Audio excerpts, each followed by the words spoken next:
Let's get into it. So, guys, today we have a man that needs no introduction on this podcast. He was one of the early people on it. Freaking Jeremy Firmato. The guy is back posting videos on YouTube. I'm pumped to see it. I think a lot of people are excited to see it. Your hiatus, I get it. I understand it as content creators and humans, the hiatus. And I think most people... I think a lot of people do, but a lot of people don't because they see so much glamour in it. But I really appreciate like being able to step back from a monster in a way. And it's kind of cool. And I kind of envy it a little bit because we're all in this rat race that you can kind of get away from. But I don't know. I mean, how do you feel being back? Were you excited to see some positive comments? Yeah. I mean, definitely... it's a double-edged sword. It really is, man. So it's like I mean, great question. Yeah, I hit you hard right on the head. Well, being back on YouTube is like that's the thing. That's why we're here, man. That's why people are on YouTube watching us right now or listening. So no, I mean it's okay. Look, with the hiatus, a bunch of things happened. I was literally just felt led to like, hey, look, you need to back up and concentrate on your family and then, just other things in life in general. There's things that I don't know that I didn't spend time learning, like, cultivating, farming, of which we'll dive into that a little bit later. Yeah. But I mean, like there's, things that I needed to kind of do. I mean, a whole lot of governmental education, historical education, things like that I needed to kind of catch up on in order to, I see the writing on the wall. I was like, hey, look, I need to make some changes before it's too late or, whatever it might be. And you didn't stop doing car stuff. You didn't stop tuning. You didn't stop working at the shop. Like you just kind of stopped publicizing what you do every day. And crazy because when you stop doing that, people think you just like, you're living in a hole somewhere and like not doing anything. Yeah. Like, and I mean, like, here's something things happen off of the internet. Yeah. Here's something I wanted to say is that like, I mean, people are like, oh, how could you do this to us? It wasn't like that. It was like, I never, meant to thumb my nose at anybody or anything like that. It was just like, let's think about it like this. Who wants to work for a boss that their rules change every day? And that if you say something even remotely, questioning something. Jeremy, they're watching. Questioning something that they're doing, then it comes and rains hellfire on you and threatens your livelihood. Who wants to work for a boss like that? And so I've tried to put myself in a position to where it's like, I'm not going to be the slave to the master. I'm going to do this to be able to benefit, the people that are watching and have a, I want to be a light in a dark place for one. But for two, I'm not going to make YouTube my master. I'm going to be able to make it one way or the other and not rely on that. So if you rely on it, you are effectively, you're a slave to that gravy train in a way. It is definitely tough. I mean, I talk to a lot of creators on here as well, and we talk about like, okay, we all kind of have like this centralized YouTube thing. And everything stems from YouTube, but you almost have to figure out where like you have something else that's outside of it and everything, and YouTube just stems off of that. Like, yeah, we can get caught up because AdSense is fantastic and we all love it, and that 1 out of 10 number is you live by it, you die by it. Yeah, and like it can. And so what you're referring to is of your last 10 videos of how it performs? Yeah. Okay, yeah. You live by that and you die by that. Yeah. That is like the not go to sleep that night number, potentially. For a lot, at least. I've been there and I don't want to be there again. So it's like, regardless of if it's a flop or if it flies or whatever, if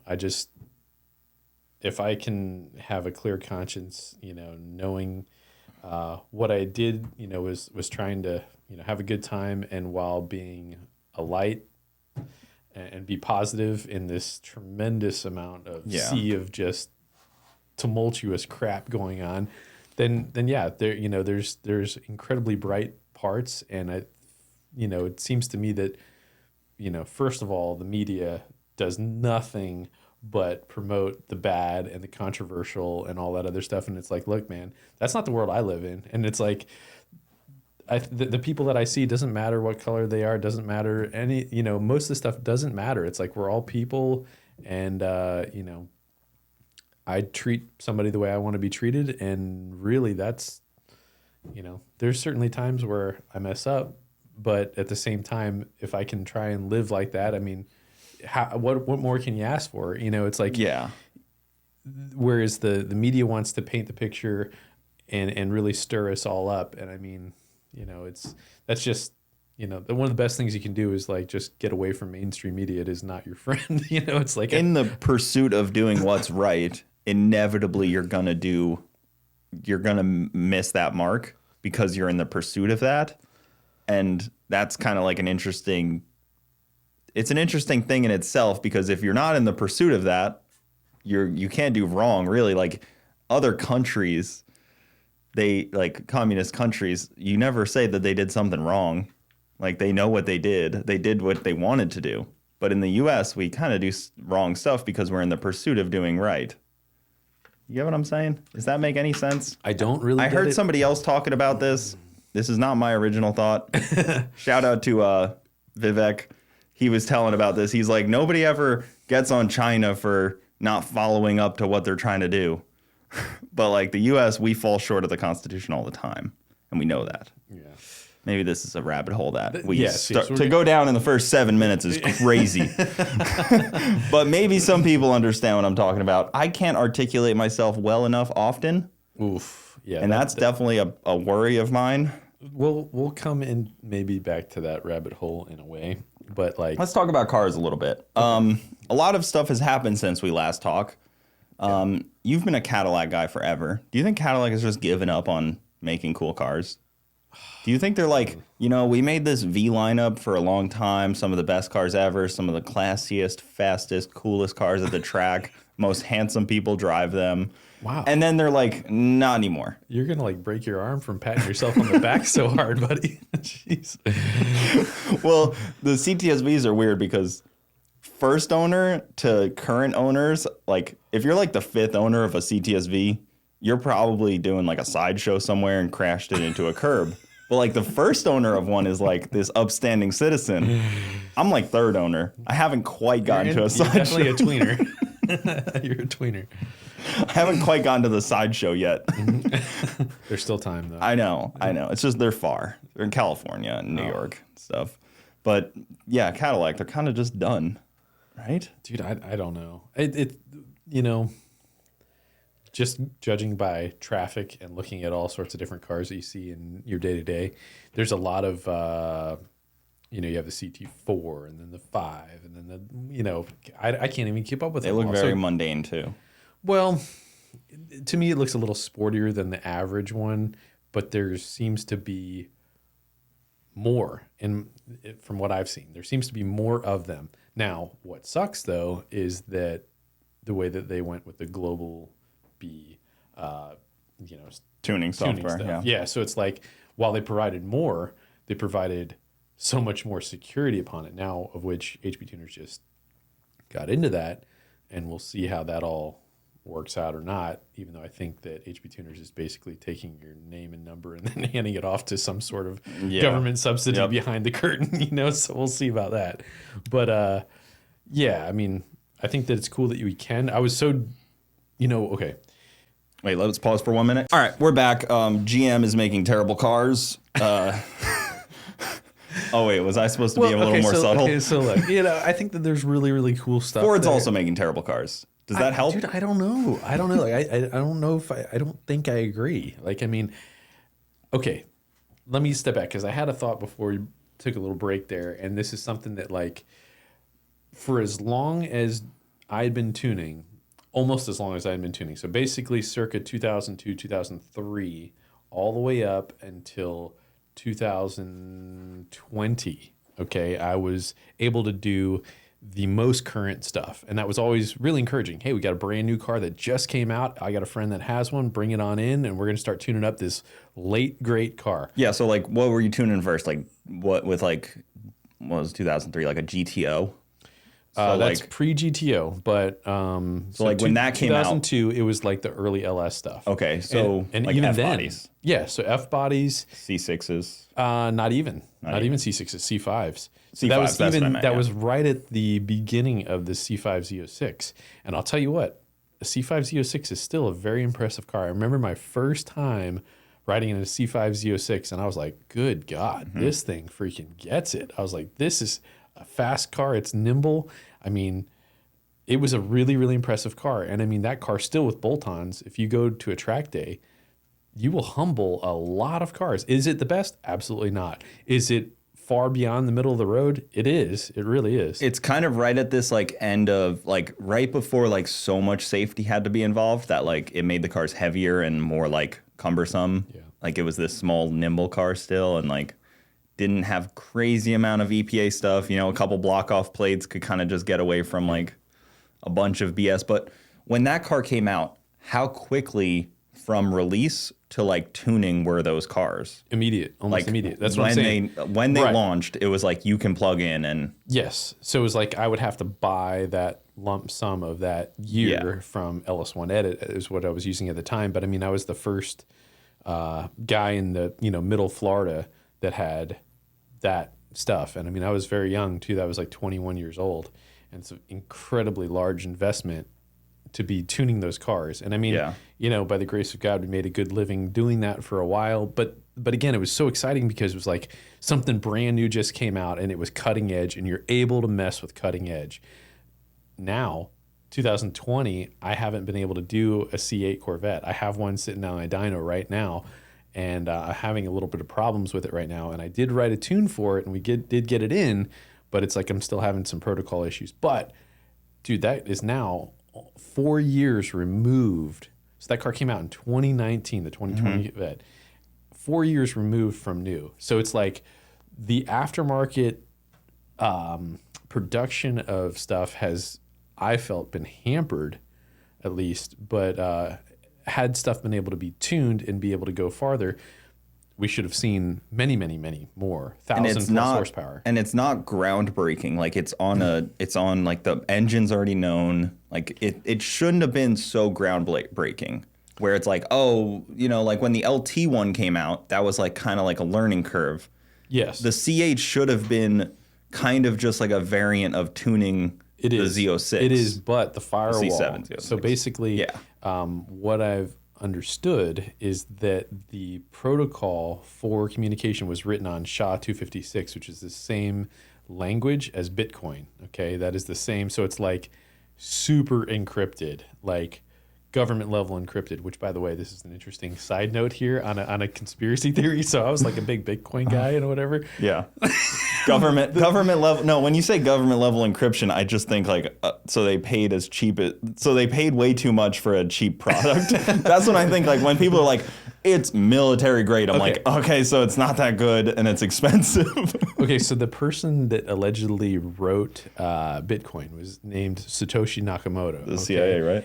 Yeah, something like that. So it's like, Satoshi, I think, means center or central, and Nakamoto means bright or intelligent. So, I mean, literally the name translated as central intelligence, So I was like, man, I was really like hoping to get outside of this system, and then, but who knows? No one's ever actually seen that person. That person's remained a mystery, but it's not a common world. Japanese name, though, is the point, that it's not at all a common Japanese name. Well, there was like a paper written in the CIA like 5 years before about like, if you were to do a global central currency, this is how you would do it. And then like the script kind of ended up just becoming the movie in a way.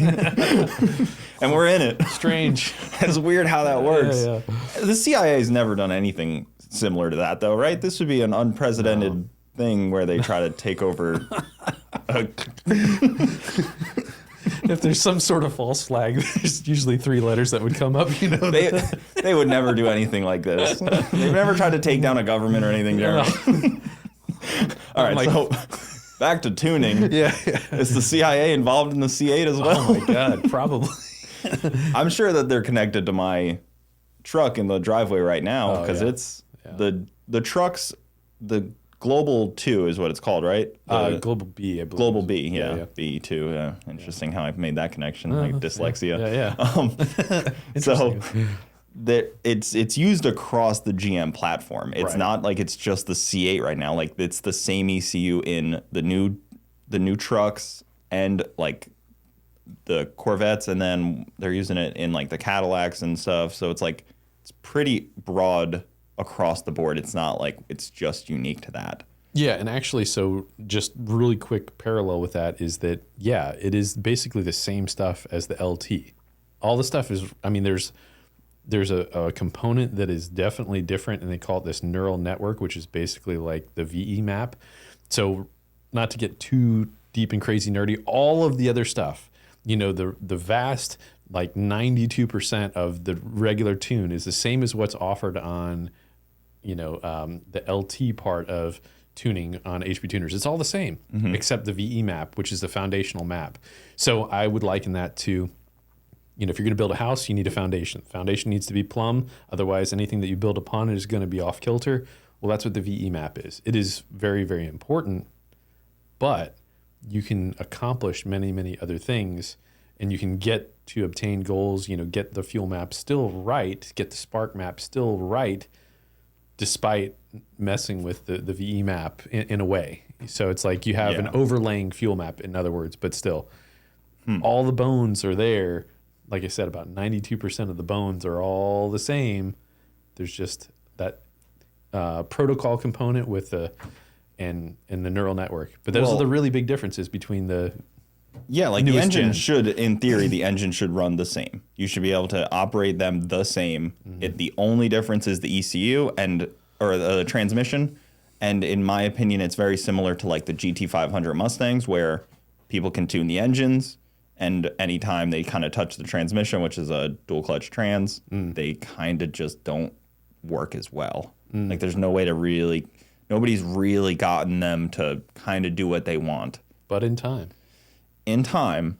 But I think Ford has it so good where if you try to make it any faster, they seem to just break, which is a bad, like they're kind of at their, like they slip just enough to not break. And I think the C8 is kind of going to be in that same boat where like, oh, I'm going to make the clutches bite harder. Boom. Like, yeah, that's kind of where you're at. Yeah. I mean, I think I get what you're saying, that. Because can you tune the trans on the new? Not yet. Now, I mean, here's the thing. Everything's a torque algorithm, torque-based manipulation. So everything is torque-based. I mean, everything. Whereas the earlier LS stuff, you know, had some stuff that was torque-based and some other stuff that wasn't. So it's like, in other words, if we wanted to idle, we're going to command X amount of torque, you know. So you can go into a throttle table and say command X amount of torque. And what that does is that opens the throttle and or will add timing in order to achieve that torque figure. Totally sideways of the other, you know, controls. Before it would be like you add airflow and you add the timing separately, and then you have basically a sum, you know, or you have a desired result. Whereas the stuff that's torque based is vastly different. So it's like everything is based on a torque. So it's like if you were trying to achieve a certain output or get max output, and say, for example, the car has a blower on it or something, well, now it's going to be seeing that it makes more torque because the mass airflow is showing that it's making more torque. The map sensor is showing that it's making more boost or boost in general. And then it's going to cut the throttle. So you have to get that torque figure within line. And then if you don't, some funny things can happen. Yeah. And it's interesting because, like, as far as I've ever seen, standalones aren't doing that at all.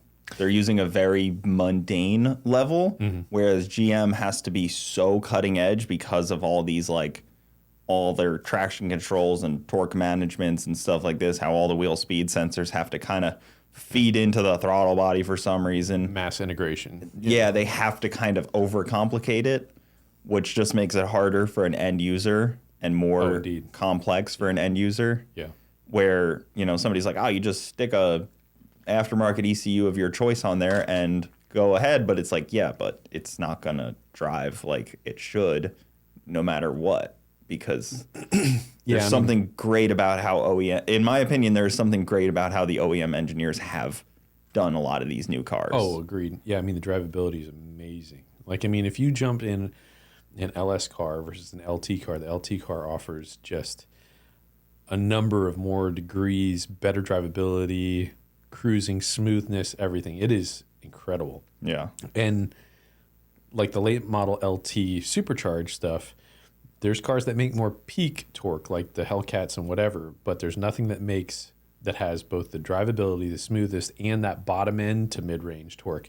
There is nothing that makes more immediate torque and smoothness with the direct injection, the variable valve timing, and the blower. It is top notch. Yeah, especially when like you get into the automatic ones where those trans just kind of like. I had this discussion with somebody the other day where they were like automatic or manual, and I was like, 2012 and older, manual. Yeah. 2012 and newer, it's hard not to really think like the automatics have come. Like if you're talking like a 4L80 in a performance car, okay, I'd rather a manual. Yeah. If you're talking like a freaking 8-speed in a C7, it's hard to really not like that. And really, you know, the new ZL1, I say new ZL1, but it's like the ZL1 that's 2017 on up. The best car GM ever made. Yeah, it's one of the best. I mean, I agree that it's the best Camaro that they've ever made, but that transmission. Best Camaro, yeah. And that transmission is just incredible. And I've just recently, with some of the latest stuff from HP Tuners, unveiled a little bit more control. Like, I mean, I could get it pretty good, but I can make it even better and even faster and even firmer with that 10-speed. But I mean, it's like having everything that you could ever ask for. I mean, it's like having split gears, but yet you're having a performance acceleration in first gear, and yet you have the highway gear that is really holding it down, and then you give it a little throttle, it downshifts 3 or 4 gears, and you know the converter locks up in second gear. So it's like having a super nasty converter, but not.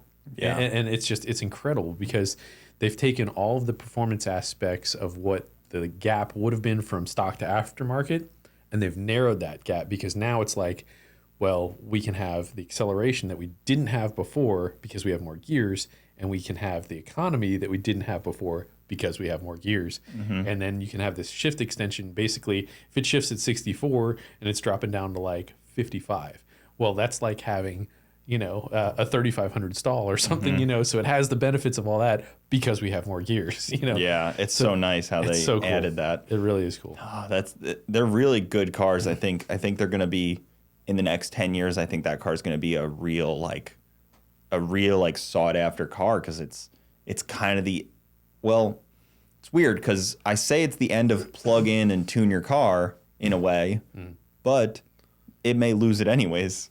Yeah. Like it may, like 10 years from now, you might be able to buy that car, but you may not be able to plug in and tune it because the tuning software that's available right now will change over time. And that's the weird thing. Like it's not like it's a permanent item that you can just leave with the car to tune it. Yeah.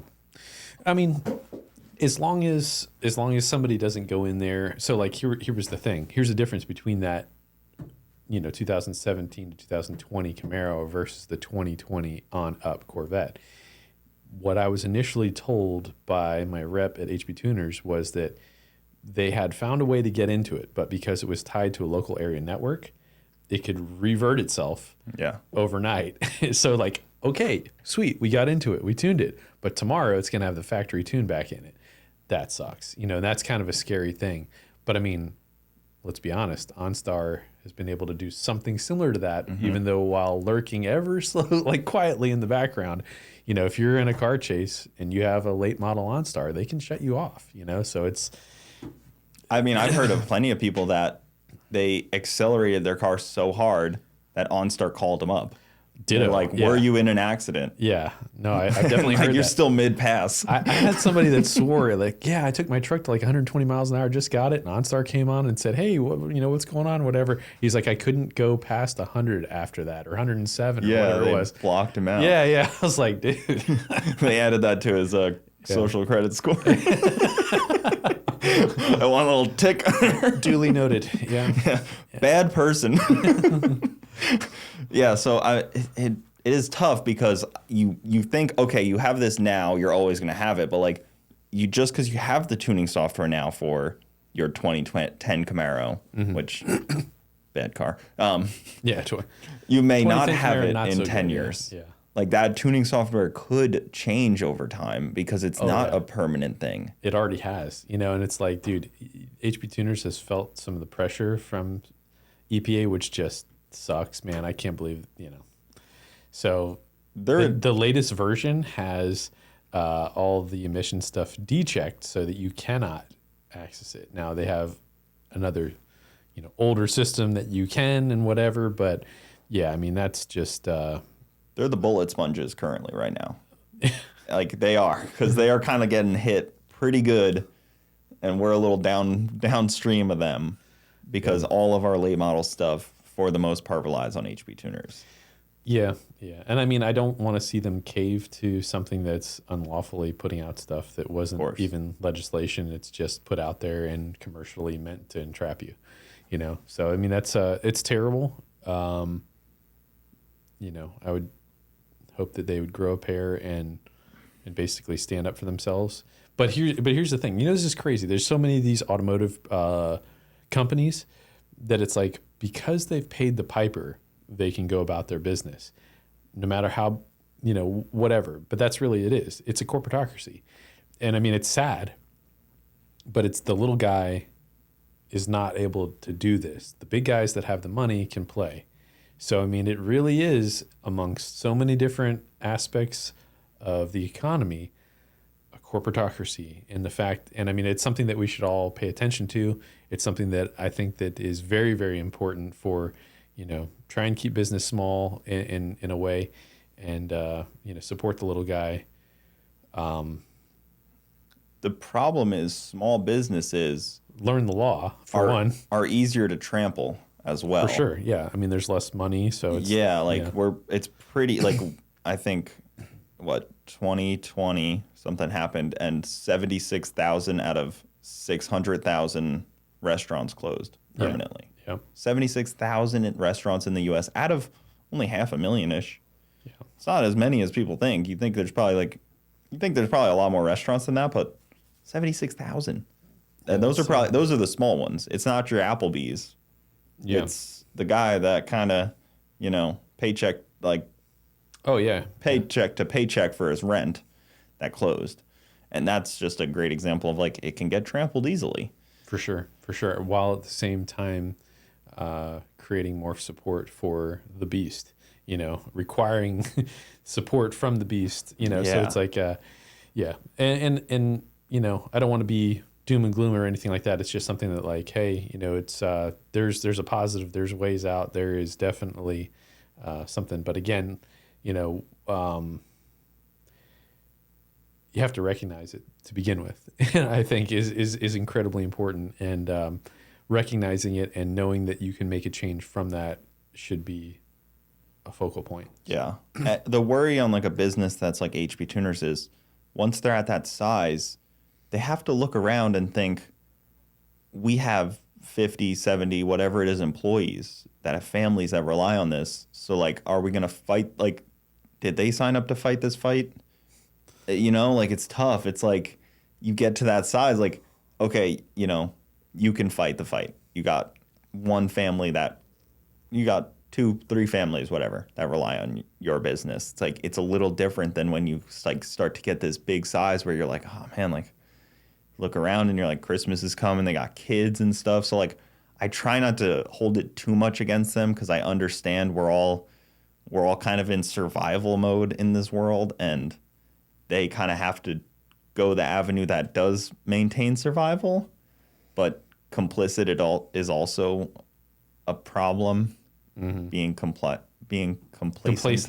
Yeah. Being complacent is also a bad thing. It's not because he told me to isn't exactly the best defense. Yeah. It's worrying. It's worrying where we're going in the next 10 years with automotive. Yeah. Just with automotive, worrying. Everything else is going to be fine. Everything else is going to be great. You doing some maintenance over there on your mic? I'm just re-recording. Yeah.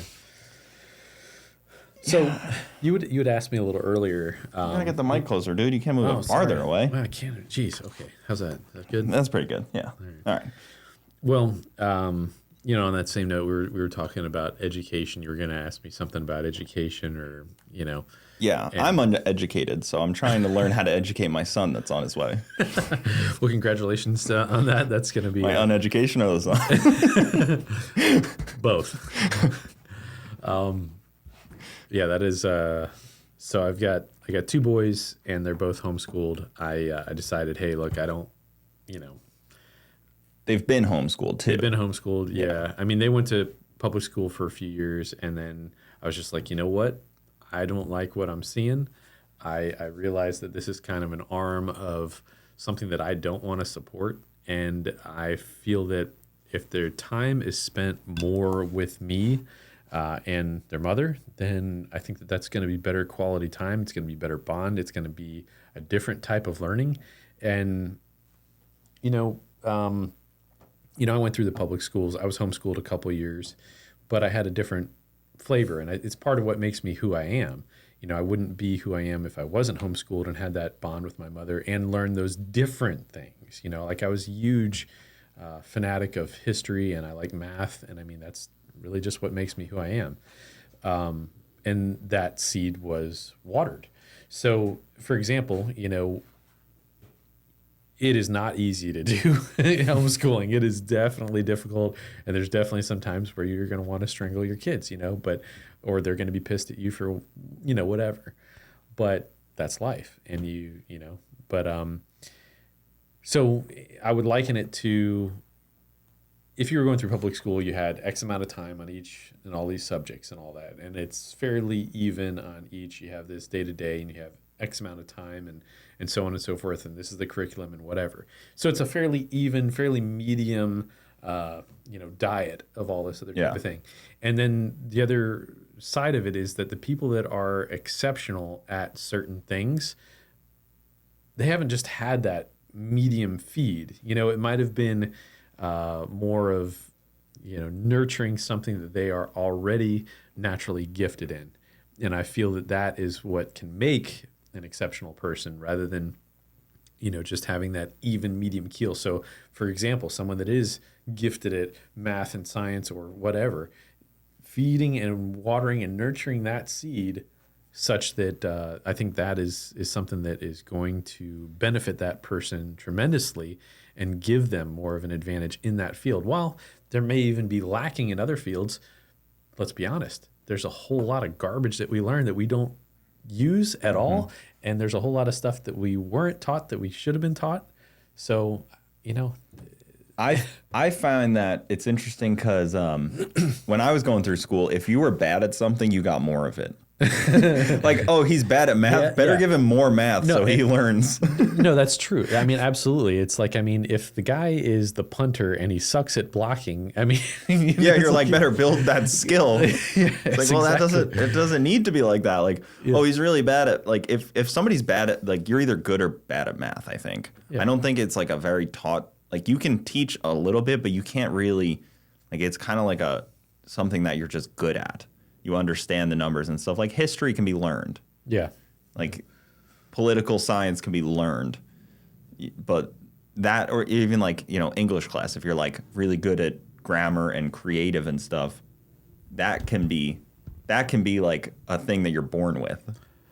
Yeah, no, I get that. And I mean, what I'm saying is, just if somebody has naturally got the body of a nose tackle, well, stick them at a freaking nose tackle. You don't make that guy your punter either, so the point is just, I think that if we, can realize whatever that gift is, especially if you're doing this for your kids, like, my kids are incredible at motor skills and driving and stuff, but it's like we've been on the sim, since they could, walk basically, and I have two kids that are incredible at car control and they're racing karts and stuff right now, which is something that I did want to talk about because it is so much dang fun, man.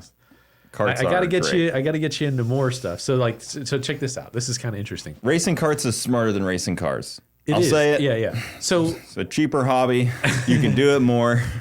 if there's somebody on here and Easier it's to like, look, drag I around. love building late model cars, and somebody's like, hey, I want to set this up to do road course, I'd be like, do yourself a favor, take some time and get really good at racing a go-kart.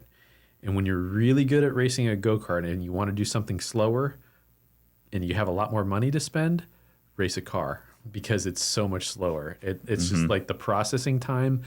And I mean, let's be honest, driving a shifter kart is like the slowest one is like a 600 wheel horsepower car at 3,000 pounds. The slowest one. The fastest one that I've ever driven feels like 1,150 wheel horsepower car in about the same weight, 3,000 pounds. And it just is, it's hard to see straight when you're going through turns. And it's so violent. And the processing is like 4 times faster than if you're going at Sebring. It's just like that straight is, 15 seconds long or 10 seconds long or whatever. But it's like, dude, in a kart, that straight is now like 4 seconds long. You have 3 turns. You need to be looking ahead to that turn. You don't mess up this turn to set that one up right. And the car, you need like the mile an hour to really feel it on like a straight. Like it needs to like really have some power to feel it on like the Sebring straight. But in a kart, you on these smaller tracks, you just need to be really prepared to work your upper body a little bit. Oh yeah, and I mean, the karts are vastly different. So just like I would say, hey, look, if you went to experience go-karting, you went to some regular place for the average American public, you're going to get a 1 on a scale of 1 to 10. And it's like driving a Miata. Let's be honest. So it's like it's slower. It doesn't have the grip. It doesn't have the power. You might get a G and a half. Miatas. You might get a G and a half out of a rental car, which is still a good experience. It really is. And you can absolutely haul the mail with some of those if you really learn how to carry the momentum. But when you get to something mid-level or upper level, the experience is totally different. Like, I mean, when I first got into karting, I was running 5Ks a couple times a week, and I was like, and I could do it in the heat and whatever. And, I was in pretty good shape, a little thinner. Rollerblading a lot. With my fanny pack, topless, of course. Yeah. Across the highway. But yeah, I mean, I got in this shifter kart and I drove it and my legs flew out of it and my core was sore and I got out. I almost threw up and I had vertigo. And I think the only other time I ever had vertigo was I was on drugs at some point. But yeah, good God, dude. I was sat there and the whole world just went in a freaking whirlpool and I was like about hit the wall and fell down. But I couldn't believe the experience that I got. And that's how I felt in a sim for one of the first times with like a headset. Like, oh yeah, oh, I think it's rough. Trying to drift in a sim, I was like, okay, I'm good. But I mean, it's like I want to get so many more people into it because it's like it's economical. It sharpens your skill tremendously for the money, and it's a physical workout. I mean, there's so many good positive attributes in the fact that you can work on something that you're lacking really, really quickly in a much more condensed fashion rather than road course. I even did driver instruction for road course. So I did road course, and then, as I got more advanced, I became an instructor. And I'm here to tell you, my kids can outcoach the hell out of me, and my son's going to be 17 in, a few days. Yeah. So, I mean, his knowledge is far, outshines mine, and he's that young. He could be able to jump in whatever car and give somebody tremendous input to what they're doing right and wrong, way beyond what I could do, and articulate it as well at such a young age. Just from learning that. Yeah, and it's not just from karting, but it's like karting and playing the sim and all that stuff is really, really good. So like a gaming chair with like Assetto Corso or freaking, Gran Turismo. Amazing stuff. I had this conversation with somebody fairly recently too, where it's the same in Formula One, NASCAR, and now Formula Drift, FD. Yeah. All of the top drivers in the next 5 years are going to be ones that started at that age.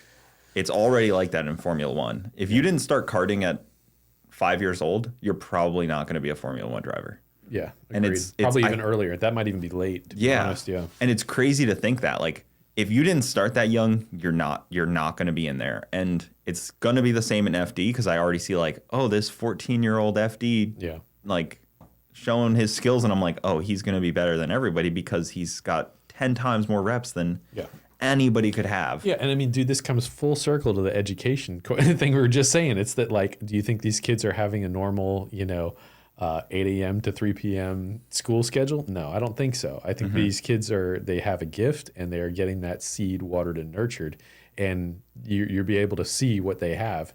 And yeah, God help me, I have 2 kids. An expensive taste for that. But so check this out. Right now we're racing Tillotson. So Tillotson is there's been a lot of different engines that have been out there. And let me just give you a super quick. So it was like the Briggs was a 206cc, so they call it L206. And there's all sorts of other clones, and there's Hondas and whatever. But it's basically like the small block. Yeah. It's the cheap way in and whatever. So the Tillotson is now like the LS. It really, really is. It's got a D port on the intake. It's got a D port on the exhaust. It's a budget deal. It's 15 horsepower, which is middle of the road. It's definitely like a 4 to a 6 on the scale. So it's like way more power than the other lower stuff, but not as much power as a shifter. It has way more torque because it's a 4-stroke and not a 2-stroke. The 2-stroke stuff feels like a big turbo. You come on and then it comes on the pipe and it rips. But it does lack the bottom end. So it's like, can you compete with that? Yeah, you actually can. You can run a really fast lap time and you're lacking on the top end, whereas that is giving you the bottom end. So it's really cool. But the Tillotson is a 15 horsepower and it's a 4-stroke, and you can do really, really good with it. But that's where we're racing. Let me come back to that. I'm going to run to the bathroom. So with the karting, I feel like that's one of those use cases where electric is actually something that could be very interesting, because you could have like low center of gravity. Like, I don't know, like I feel like an electric kart does sound intriguing, because I'm not crazy about 5,000-10,000 pound electric vehicles. I think that's kind of stupid. But I think like you're talking about like bicycles or like motorcycles, like those are very interesting. Like the electric motorcycles right now are crazy good. So like it kind of leads to believe like an electric go-kart could be pretty serious. Well, maybe, but let me just say this though. Here, all right, so here's one of the appeals. Well, I shouldn't say one of the appeals. This is why I would say karting is it for me. And again, it's like I've experienced all sorts of different motorsports, and I'm here to tell you I've found what I love. He owns a Miata as well, so just keep that in mind. Whatever you hear from him, which is for sale. So he owns a Caprice, a C4, and a Miata. So those are his car line. Man, trifecta of like questionability. It was almost like, man, what cars wouldn't you want to own? You know, you make a point though. All right, so you have to think of it like this, okay? There is nothing that can be any lower. It is the lowest center of gravity. Like literally when you're sitting in the seat, you can't stick your finger underneath the chassis. Yeah, it's that and you low. hit a little speed bump and you hit your butt. So it's different, you know, like not even a speed bump, a reflector. Yeah. You know, it hits that. It also has the most grip for that size. So it's like, even if we're talking a motorcycle, your center of gravity is way higher. And there's certain circuits where it's just as fast, if not faster, than a MotoGP bike. It's really, really, really impressive. It depends on the size of the circuit and the straights and so on and so forth. But a shifter kart, and I've seen some videos of them like going right at it, man, as fast as they can go. But we have twice as much, maybe 3 times as much grip as a motorcycle. When you consider that a contact patch of a motorcycle tire is like a couple stacks of quarters right there. I mean, you only have 4, you know. And then that's one tire. And so the grip level is insane. Like you can experience 3.5 Gs karting, which is insane. You're never going to be in a car that'll experience that. You're just not. And you can have to be an aero. Tossed off a motorcycle and probably experience that. Touche. That's probably about if you're so, and it's also the lightest possible chassis, you know, when you really think about it. And that's where I would disagree with the electric, because I mean, if you're talking about that chassis is 160 pounds, dude, how much does a battery weigh? And I mean, even if you're doing lithium ion stuff, yes, it's incredibly light if you're doing lithium ion and whatever, which, you know, maybe. I know a guy that could do titanium chassis.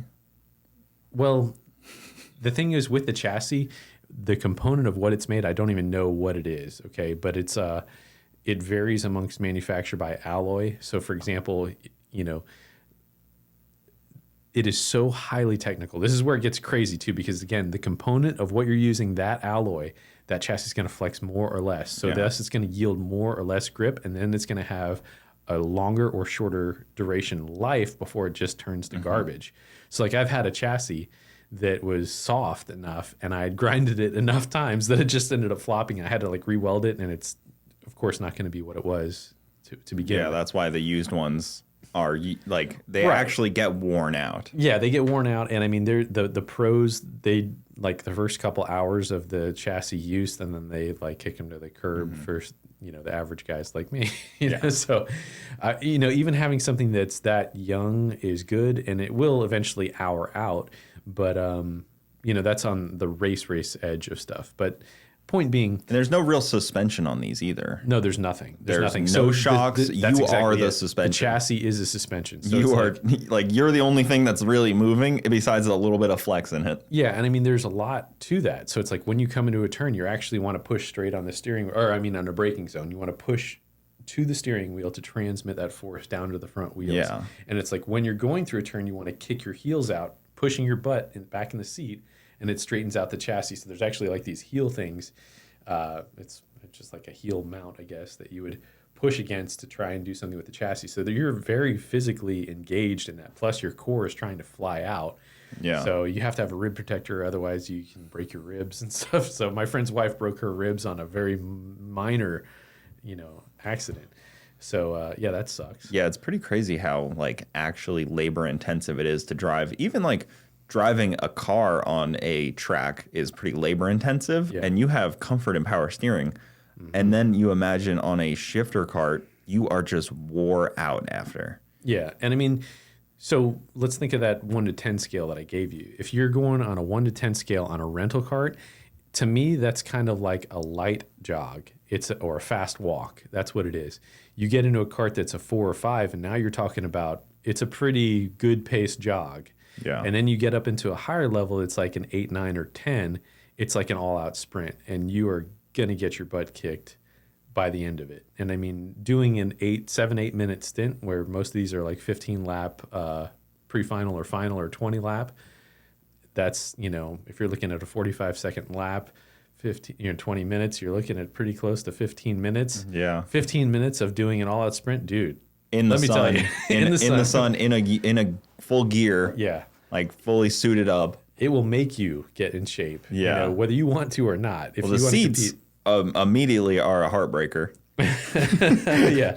Yeah, you have to be tight, and sometimes it's hard to breathe. And but my gosh, dude, so much fun. So this actually, and I'm going to use this as a nice little shameless plug here too. So it's like the next video that we're doing here is actually we found a vintage racing kart, and actually Yoho over at Showtime had a kart that had been sitting for like 5 years or something. I had no idea it was even there, and I go there all the time. And he didn't tell you? No, he didn't. No, I was like, hey, my kids are getting back into kart. He's like, oh, hey, I got one. You want it? And I was like, yeah, Of course. okay. And dude, Do you know who I am? but it's a vintage racing kart. I never even so it was a Yamaha KT100, and to be honest, that would be like the F40 of like the late 90s. It was like badass for what it is, and it rips. Yeah, Yamaha engines are top tier, especially late 90s ones. Just take a wild guess what you think it revs to. Just a wild guess. Oh, it's probably like a rotary that's like 12,000 or something cool. 19,000, dude. Holy crap. 19,000 RPM. Your typical two-stroke that you take, like the shifter karts, they're about 12,000. Yeah. But 19,000. So it's a smaller piston. It's a 100 rather than a 125. So the Born stroke's a little different. But dude, So fun. Oh my 19,000. God, dude. I love RPM. I couldn't. Yeah, it's wild. I mean, it's definitely something. So I mean, that video will be coming up in a couple days, or actually, it'll be out before. Probably this out before this, yeah. But Well, Yamaha is who designed the cylinder head on the 2J. Oh, that's which is kind of sick. cool. That is Toyota really kind of cool. outsourced that design. So Yamaha did a couple weird things. They designed like the exhaust on the LFA, Oh, and then they designed like they're outsourced to do weird things like this, and that's why the 2JC's cylinder head is so great, because they use somebody that makes two strokes. no, that's awesome. That's good to know. Yeah, it's like a funny little segue that they can, Oh, no, that's really. and they really make cool. pianos too. Yeah, they do. weird. They actually make a whole lot. A of weird things. company. It is honestly. But kudos to them. I have noticed that they do make certain instruments too. It's like Mitsubishi. They make like the Yeah. air conditionings and then cars. Yeah, right. Yeah, for sure. So the karting stuff, I think EV would be kind of cool. I get the purity of It's gas gaining engine. traction, even though I don't want it to. You know. But if you could put weight over all four wheels, Yeah. is something that would be valuable. So on that same note, this is something I just really learned. I mean, you're absolutely dead on.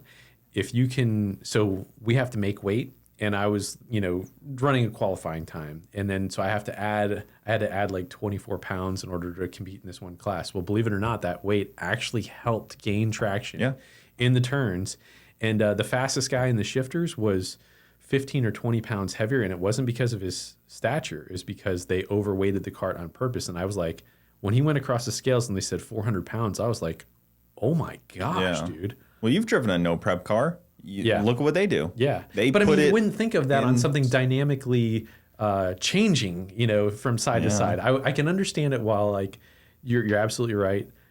Putting the weight on the traction where it's desired. But I mean, but then on top of that, they also don't have any downforce. Yeah, there is some things that which you is can weird. do. Yeah. It was always inherently weird to me to see that they didn't have any downforce, even though they were going speeds that you would think a little bit of downforce would help. Well, that gets into like super karts, and those are like 250 cc's, and they have wings and stuff like that, which is the next.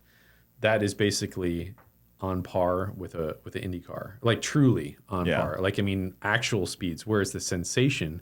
So like, for example, I talked with a kart engine builder one time, and he's like, yeah, we had Alexander Rossi as one of our clients, and he went to SCUSA, which is like Superkarts USA. It's like the biggest showdown of all karting places. And it's like, this is where you're going to find a lot of real racers, and they do this to keep fresh. Well, he didn't have as much background in the karting, and I guess he'd been out of it, and he got in it, and he was like, the sensation is faster than an IndyCar. He goes, this is faster than the IndyCar. He's like, it is incredible, the sensation that you get and the G's and the forces and all that type of thing. And for somebody that, I think that guy placed second in Indy like 2 or 3 years ago, probably 3 years ago. And to hear that, and plus, like, I've raced with Sebastian Bourdais, who's a Formula One driver and an IndyCar driver, and Jordan Taylor, who's a GP driver, and all that. And I mean, these guys got their act together. It's like it's incredible, the skill. Yeah, I got to race karts with Alex Bowman once. Oh yeah. And I learned extremely quickly what a real driver is like. Yeah. And not to mention, we were on rental karts, and he's probably 30, 40 pounds lighter than me. Yeah. Probably Garrett's 20 pounds heavier than me. So, like, the weight really helps, but that is not taking anything away from a top-tier level NASCAR driver. For sure. Yeah. There's a reason they do what they do. And it's like, it's a hop, skip, and a jump from what they do. And they are going to take to it like a fish in water, for sure. Yeah. For sure. He was able to read the track on lap 1, whereas everybody else, like, you're 10 laps in, still kind of, oh, did I hit that turn right? And like, he was just on it, Probably was in the simulator the night before. Freaking ringer. Friggin' Hendrick had him in the simulator, so he beat us. But no, it's true, man. I mean, it's again, that seed was watered and cultivated and nurtured, so that'll be a common theme throughout this. But that's a cool one. The thing that I kind of look at like that in motorsports, I would say it's probably the dirt sprint cars are very similar. They seem.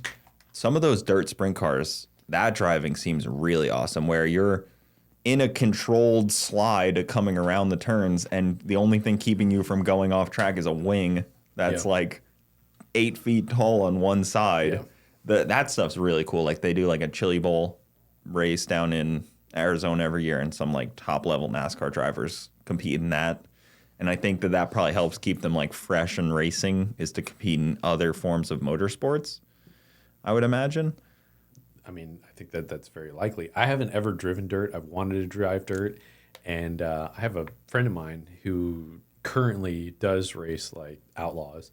And he's in not the highest level one, but he's definitely something that's 358 or something like that cubic inch. Whereas that when they go to the 410, they're making like 900 horse. This one's like 600 horse or something like that, or whatever. Still very fast. And watching his qualifying and heat, I mean, they're spinning the whole time. It's a controlled drift.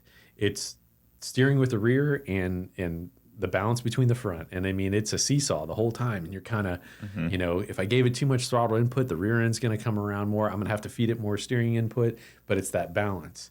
And, you know, just as anybody that gets acclimated to something, once you can feel it with your butt and feel it in your head, it becomes second nature. Lately, I learned something about myself that doesn't help me in racing, but I learned I'm not very good at it, first off, and then I also learned I don't like when people are behind me because I like to be able to see what's going on. What is this thing? Oh, that's the thing. That's the thing that like I was in a pack and I didn't like being in the anywhere that wasn't behind everyone because I didn't like knowing that somebody's behind me potentially going to crash into me. Which I was like, man, that's a really bad attribute to be a racer, that you don't like being in front of people because you don't know what that guy's doing. Yep. Like the mirrors obviously don't do that much. And like in a go-kart, you can't tell what somebody's doing behind you. But if there's a pack, my only worry was like, I don't trust any of these guys behind me. And it's just like, I don't know. It's a bad attribute to racing, but I don't like people being behind me. It's a really bad attribute. Because how do you get used to that, knowing that the guy behind you could spin you out on any turn? Yeah, I think that's a perspective thing. You know, it's like when I'm going in, no matter what it was, I mean, when it was racing, whatever, if I'm trailing and then I pass that person, it's like I can finally breathe a sigh of relief, is at least my perspective on it. It's like, okay, I've done what it takes to get in, you know, past this person. Now for them to overtake me is I'm going to have to screw up. I don't want to focus on that. But as long as I don't make a mistake, I can continue on up and gain.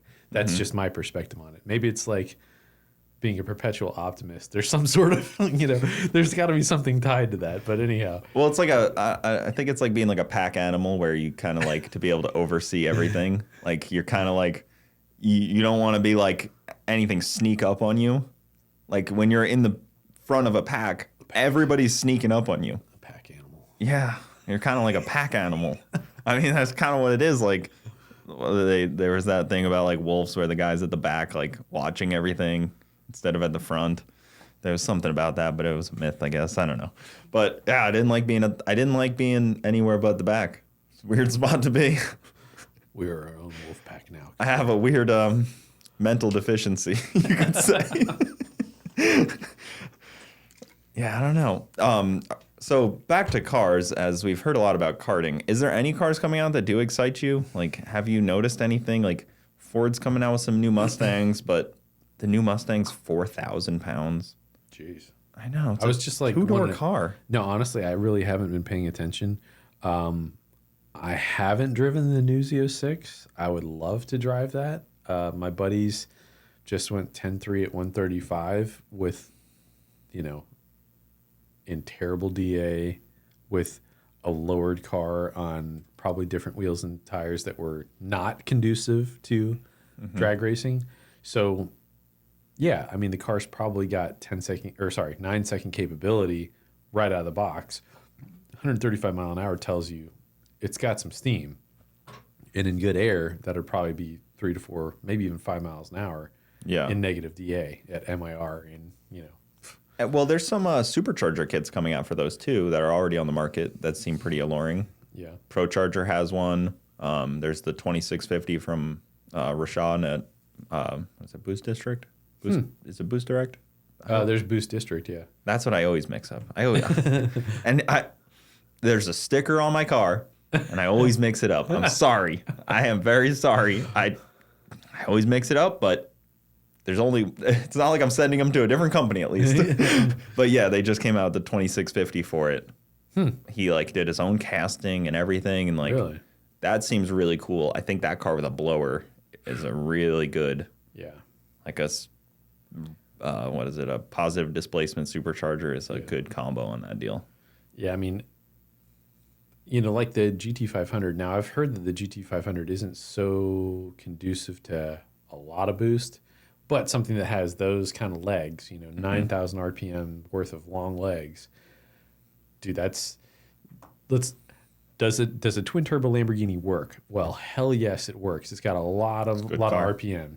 So I mean, now we're talking about the domestic market is now doing something where they've got that kind of RPM to work with, and they can compromise that kind of bottom end torque for that top end. That's pretty cool. So, I mean, twin turbos on something like that, in my mind, now again, I don't know how the whole Ford internals work, but I think that the GM internals will probably work pretty good on a moderate amount of boost. And that thing, before too long, you're going to see cars with double the output of that because they can do what the Ferrari can, or I mean, not the Ferrari, but I mean, what the Lamborghini can do. If you can take that torque and stretch it, you know, and just be moderate on the torque and not dropping it all like a ton of brakes, which is what a positive displacement is going to do. But I mean, twin turbos soften the torque curve, broaden the torque curve. Dude, you got something that's really going to fly. Well, that's what, like if you look at like LDR and like top level drag racing, the guys that are going the fastest are trying to keep their motors out of peak torque because that is when things come apart. Is like if you can kind of get your car out of peak torque a little bit, high horsepower, but out of peak torque is when you're going to kick the crank out of it. Like if you lock your trans in peak torque, high RPM, all your power, it's going to potentially be a bad deal. Yeah. No, that does make sense. In essence, that's kind of what I was alluding to. But yeah, you've articulated it in a better fashion for sure. I just see it in the drag racing side of things. No, it's true though. And with a 2-speed trans or a 3-speed, like you're very succumb to that because like it goes like the gear ratios, like there's no like subtle to the next gear. It's like you're now in third. Like it's a hit. Like there's like a violence that occurs there, especially with like a big blower car or something. But yeah, it's pretty prominent in that kind of thing. I know you were tuning on Keith's car, right? The Fox body. Yeah. I mean, that thing was probably making pretty solid amount of steam. Yeah, I mean, there's a guy, Brady, up there. He's a young guy. He was actually a junior dragster champ, and you know, I think I've known him since he's been like 16 or something like that, and now I guess he's probably 21 or something, 22, and he's got a similar car. In fact, I actually got some videos on that I'm going to be releasing, where we tuned that car on methanol. It was the first car I ever really tuned on pure methanol, but it was really fascinating because they said, hey, you can't do it with the Terminator, but we did it. And found a way to make it work. But Brady is very, very... I think it's just hard on the O2 sensors. Because the Dominator uses a different O2 sensor than the Terminator. I think it also could be the spectrum of the O2 sensor, too. Yeah. So, but again, that aside, Brady has another car that's kind of very much akin to Keith's car. They're both running within, I think, 1/10 of each other. And they're no-prep cars, but at the same time, they're 7-second street cars. You know? Yeah. And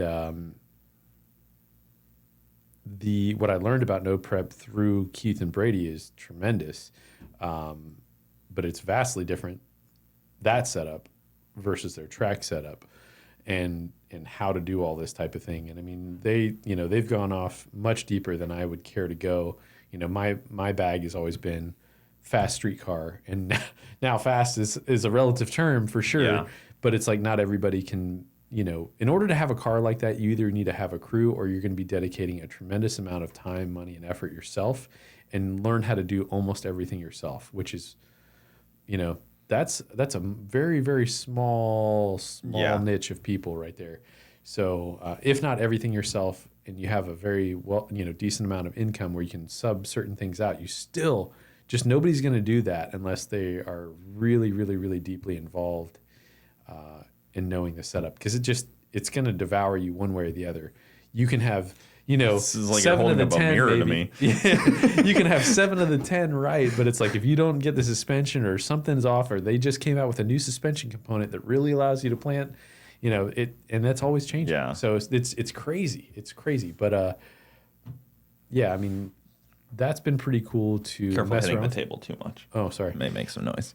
But yeah, that's a cool car. I mean, you got to drive it too. Yeah, I did, and I mean, like, I was not prepared for, it's fast, and letting off the trans brake button is a beautiful thing. Yeah.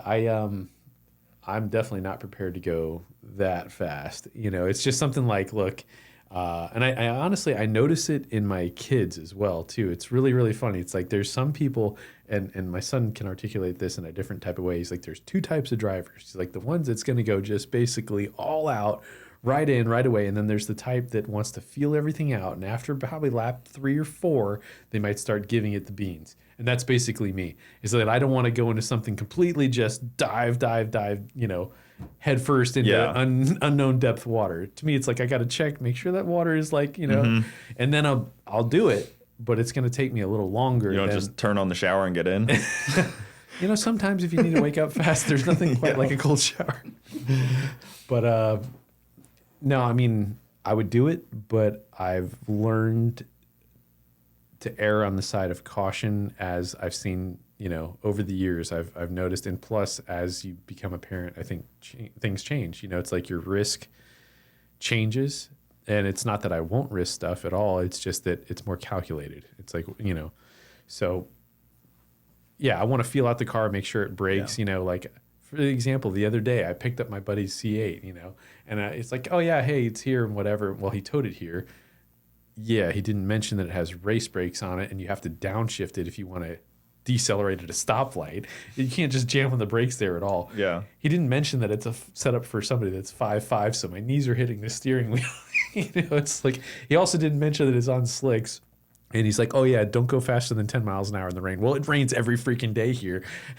So he's like, going to rain. He's like, it will spin out. He's like, I've done it. Fantastic. So, thank you. Thank you. I'll get this figured out right away for you, bud. Man, this, in my mind, it was going to be so fun to drive this car home. And then, something else happened and it lost a couple cylinders on the way. So I had a terrible drive on the way home where in my mind it was like, wow, I'm going to be able to drive this C8. It's the 2022 C8, whatever it is. Fastest one in the world, naturally aspirated. I'm going to rip it. I'm going to maybe get a race on the way home. No, dude, I just...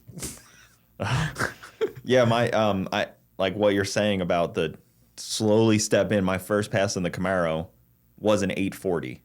Once I had the 2J. And did not know what it was going to do. I had not driven this car with 1,000 horsepower at this time. And thankfully, I do appreciate that when I was talking to Alpha and I was being a little freaking wuss about it, I was like, hey, are we going to turn it down a little bit for the first pass? And he goes, why would I do that?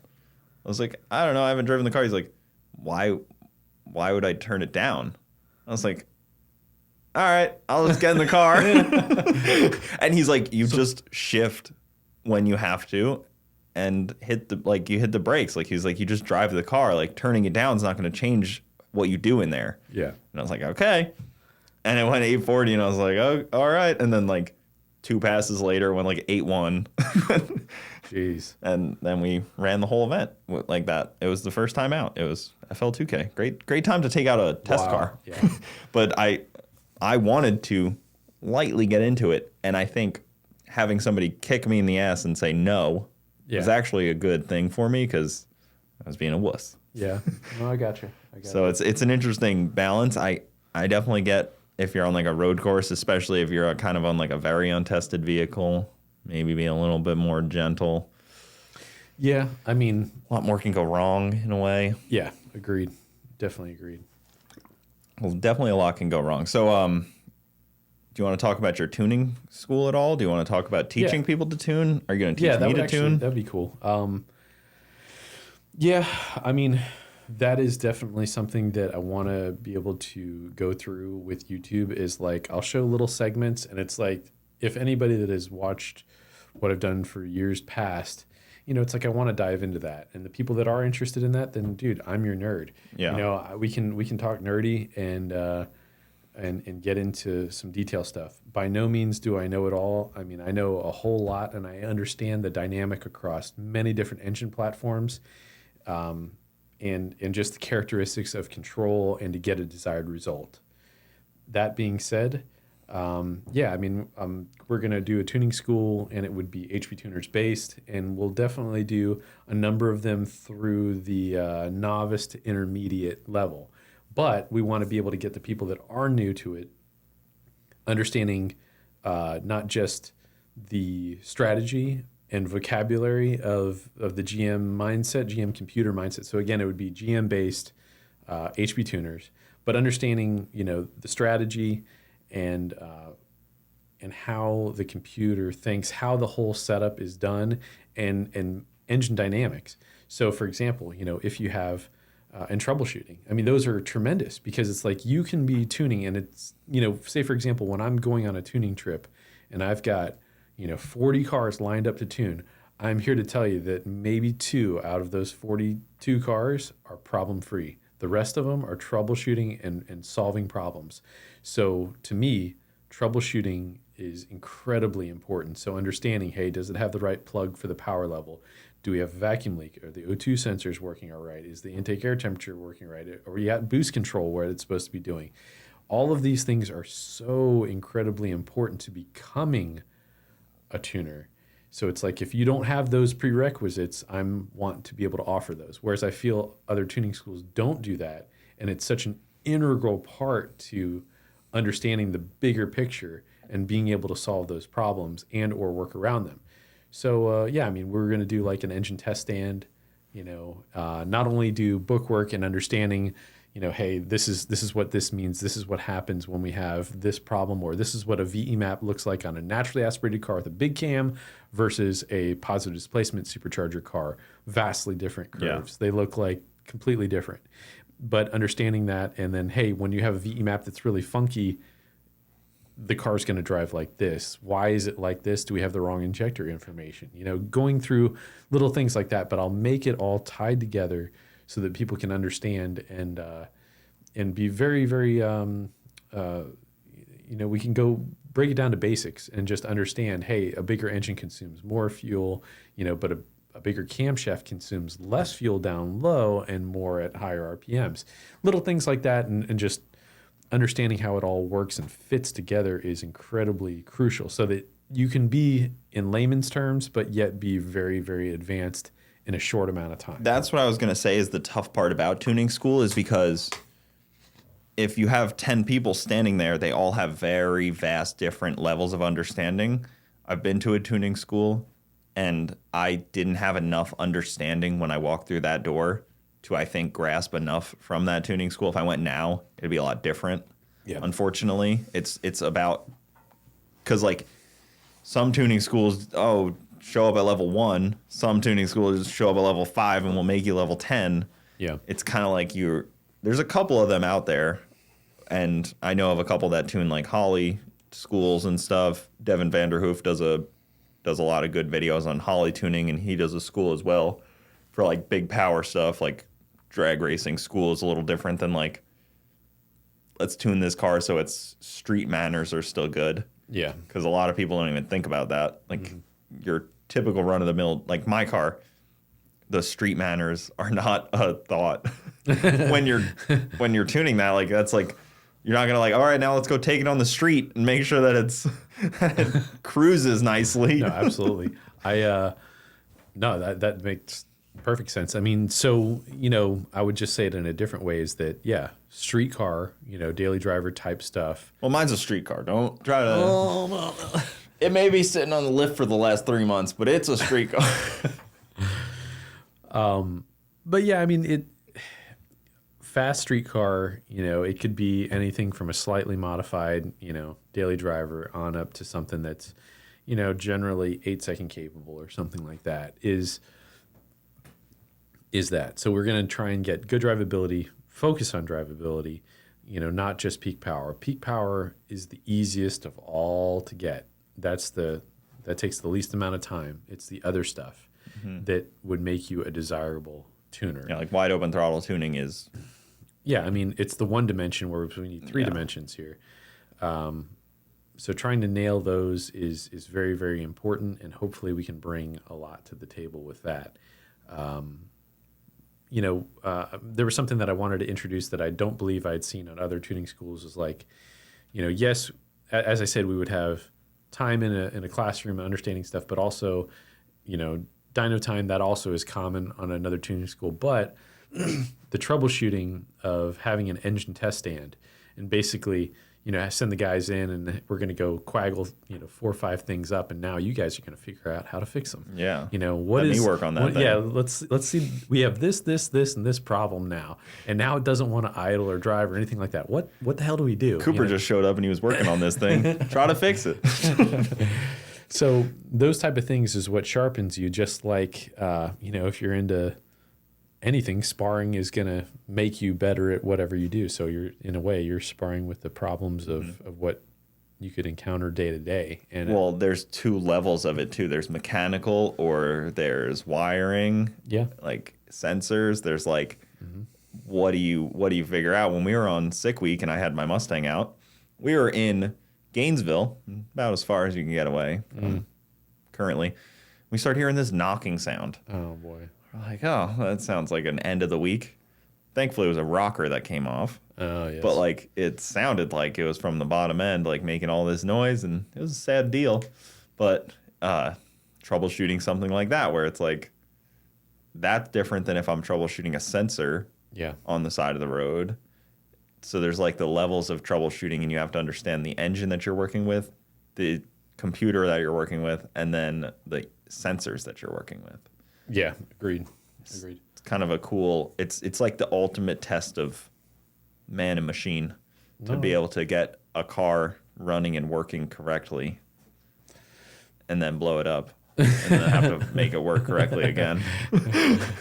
That's key to this whole sport that we do. Oh, yeah. Blow it up and then learn from there. I mean, I know you've had your fair share. Man.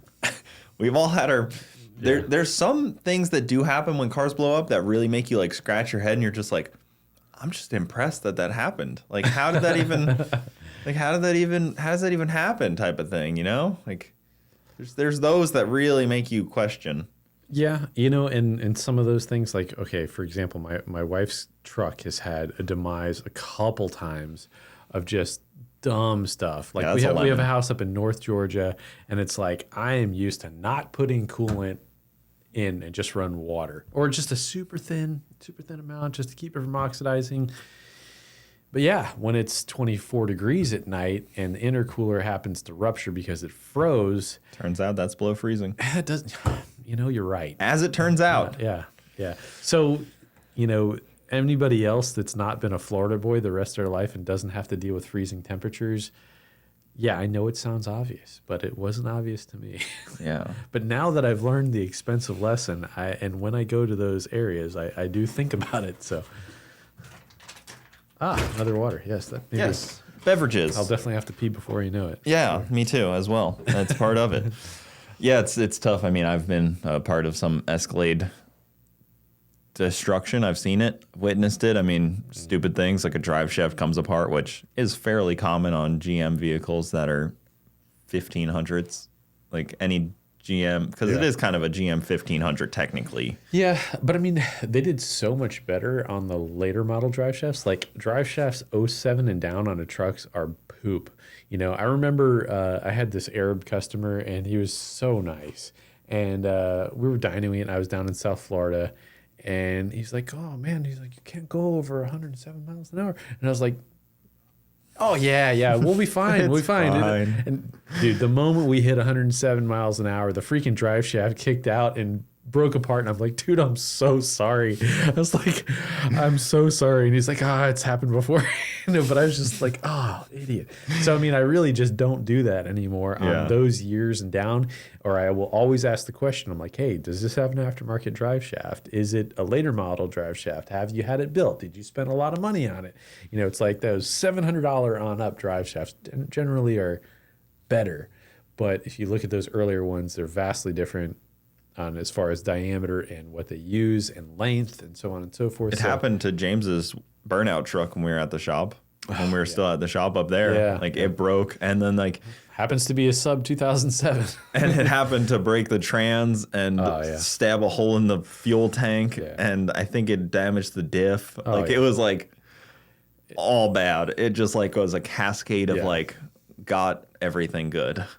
But no, that's definitely true. I've been in like 12 or 13 cars where the drive shafts come apart on the dyno, and some of them, I mean, most of them are like some sort of hot rod that has been the part or component that they skimped on. You know, it might have had this awesome motor and great differential and all that other stuff and an awesome transmission, but they skimped on the drive shaft. So yeah, that sucks. When you're like looking down and you feel like a pansy, but you're like, I get up like this. You see this. That's a scary thing to happen. Yeah. I mean, if you're going over 100 miles an hour on the dyno and then you see sparks coming in, flinging at you, or things could be coming at you.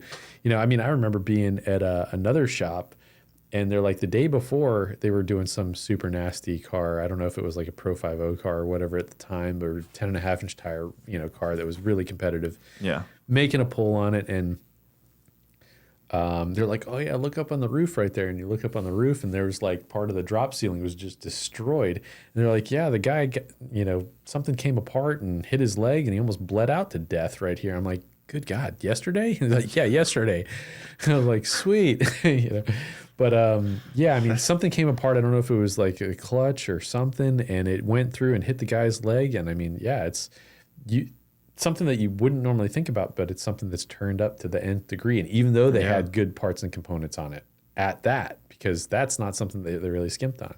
Maybe they didn't have, the bell housing that was, whatever, but still, yeah, safety is definitely something that you need to consider more. As a tuner, I mean, I've seen a couple tuners have to dive out of vehicles before. Yeah. I've seen videos of it. I've seen airbags go off. I saw one the other day. It was a 6th-gen Camaro that like the converter exploded mid-pull. And like the airbags go off on the driver door, and like the car gets filled with smoke, and the converter goes like this, and it was just like, yeah, it's like, oh, all right, that's a tough one. I mean, that thing's probably totaled.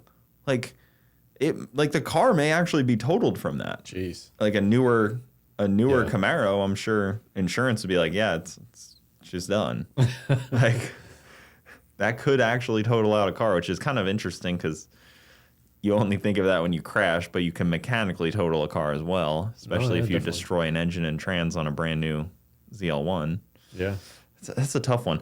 I was thinking about this on your way down. Do you think that the C7 ZR1 is going to go down as the best car GM ever made? Oof.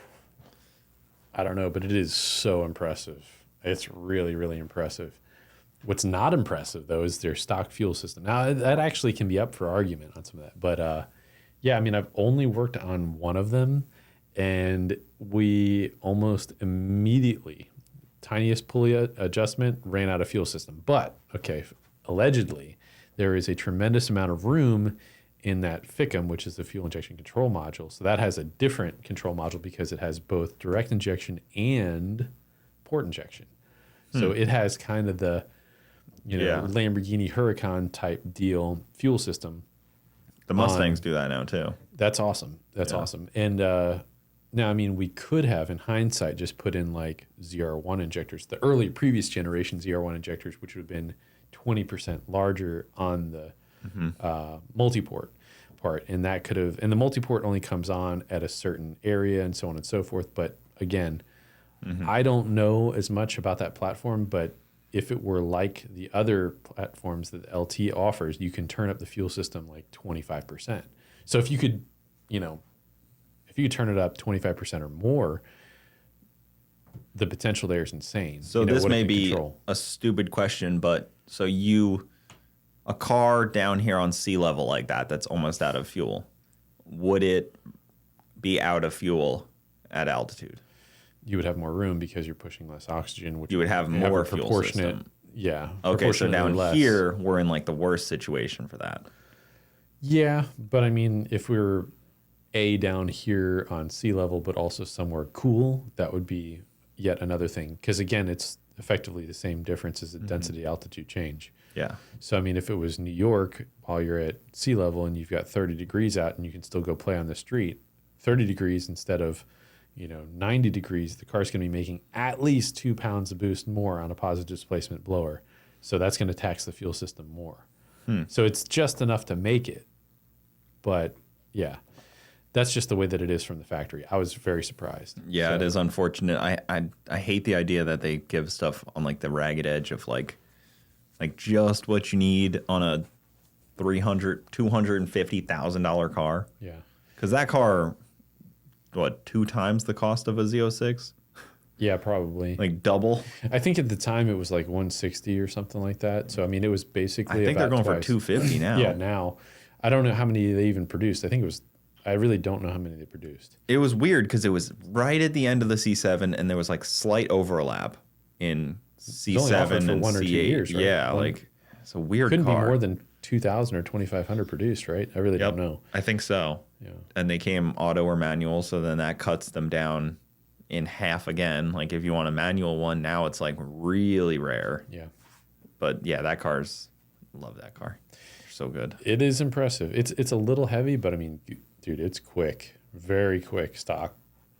So much impressive. Like aggressiveness to it also. It's like such like a good looking car. GM did a good job on that, and now they're kind of making a little bit of plain stuff. Sorry, GM. You think any GM executives will come on and talk to me? I think you're probably burning that bridge. I think it's already been burned, actually. I burned that bridge long ago. Actually, unfortunately, I've had a couple run-ins with GM executives, and crazy enough, we never had great conversations. You know, the first time I met a GM executive, we were talking about the ATSV, and one of my first comments was put my foot right in my mouth. I said, "It doesn't sound good," and he said he worked on that project. So your mom's ugly. I was like, it's a really cool car, but it doesn't sound good. And she's fat. He wanted, in his deep down, I could see he wanted to agree with me. Because he was like, I didn't get everything that I wanted out of it. That's what his answer was. And so he agreed with me. And then the other time I talked to a GM executive, they were going around the room and they were asking what cars everybody owned. One was like a C7. One was like, oh, I got a C5 that's turbo. Here you're a V1. And I told him I got a V1. Oh. And there was an immediate silence in the room, and they all kind of looked away. And I said, a lot of problems. Somebody shut him. And then they immediately skipped me from asking anything. Moving right along. You can't hide what you did to us. So I've always put my foot in my mouth. What was I going to tell him? Like, I don't have anything. Yeah. And now, what do you have now? A Camaro without a Chevy motor. It's never worked in my favor. But at the same time, Cooper, you offer a completely unique perspective, not of which I will always agree with, but I do respect nonetheless. Oh, appreciate that. And that goes across not just the automotive thing. You said something the other day I don't remember exactly what it was, but I was like, that's a very unique perspective, and I can completely respect it, and it was something, I think it was something related to automotive sponsorship or something. That was what it was, and I was like, the easy way would be to take the money and just whatever, but standing your ground and standing for what you believe in, there's a lot to that, and it makes me respect you more as a man. So thank you. I appreciate that. I feel the same with how your stance is on YouTube and kind of staying off things, like doing things that go with your beliefs.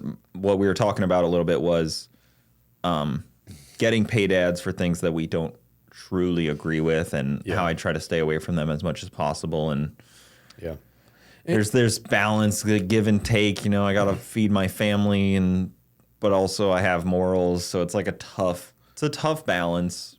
It is. Your morals and lately, I don't know. I feel like morals don't even matter anymore in this world. Well, I think that's the thing that idea would be cultivated by the powers that be. It's like there was something that I had read one time that somewhere about like 90% of the overall companies out there in general are not going to be with what I believe, support, and would want to cultivate. And how do you do without 90% of that business on, whether it's, let's just say Target, for example, or whatever. It's like, I don't want to give Target money for what they are and what they do and whatever. But at the same time, it's like, yes, I do have a choice. I would rather not, but it's things like that. But yeah, I mean,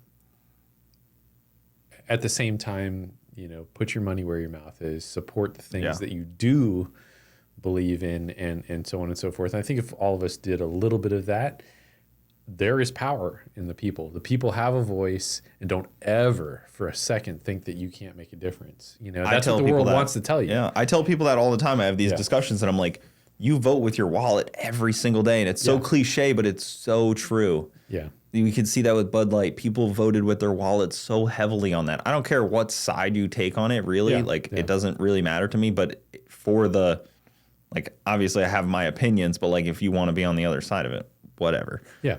But and we don't have to not be friends. That's another thing I wanted to say on this, because that sucks. Is go on with that thought, but it's to me, it's dude, we can disagree and still be good friends.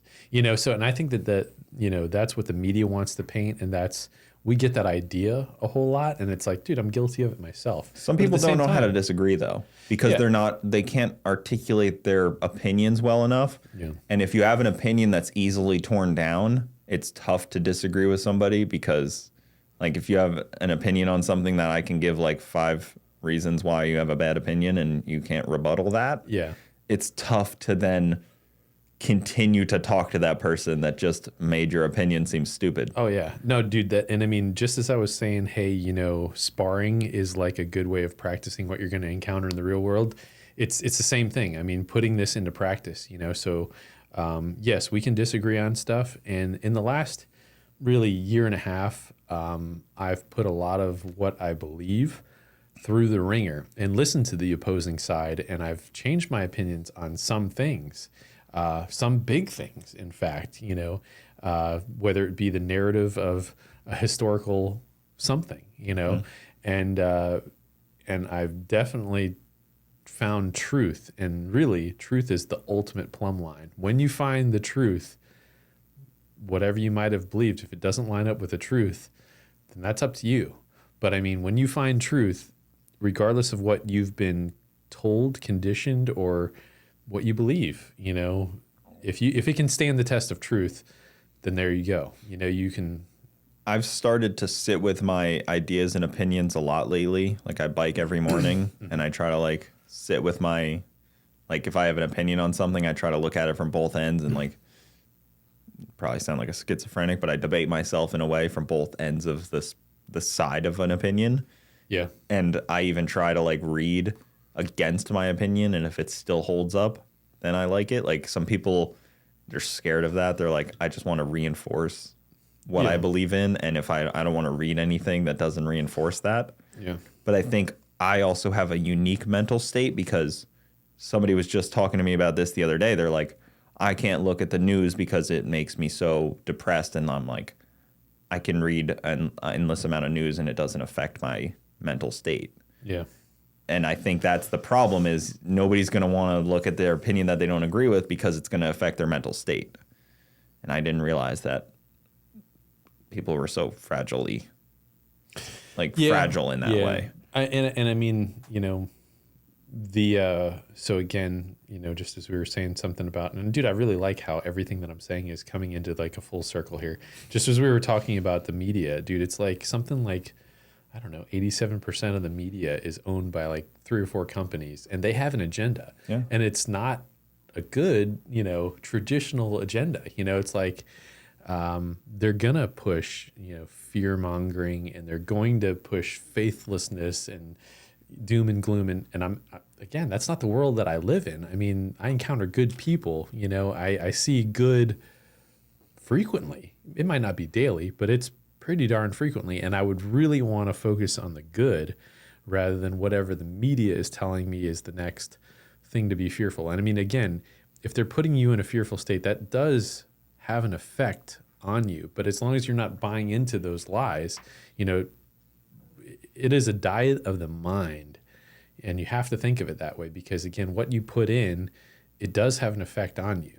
So, I noticed that for a lot of other people, and I haven't noticed that for myself. Maybe I'm just too blinded by my own, it's not even a superior thing. It's just my brain has always been like that.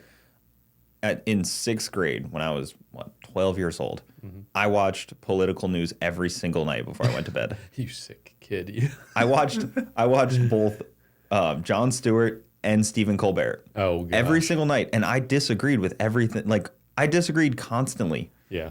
And I even knew that I disagreed. And I still watched it every night. Yeah. But I didn't get indoctrinated into that thinking. I had the opposite thinking still. Yeah. But every night before I went to bed, while I was in bed. Interesting. And it didn't, like, that's why the news, even, like, we used to read in like 5th grade, I think it was. There was a New York Times on our desk every single day. And I had a teacher that would make us read it every single day.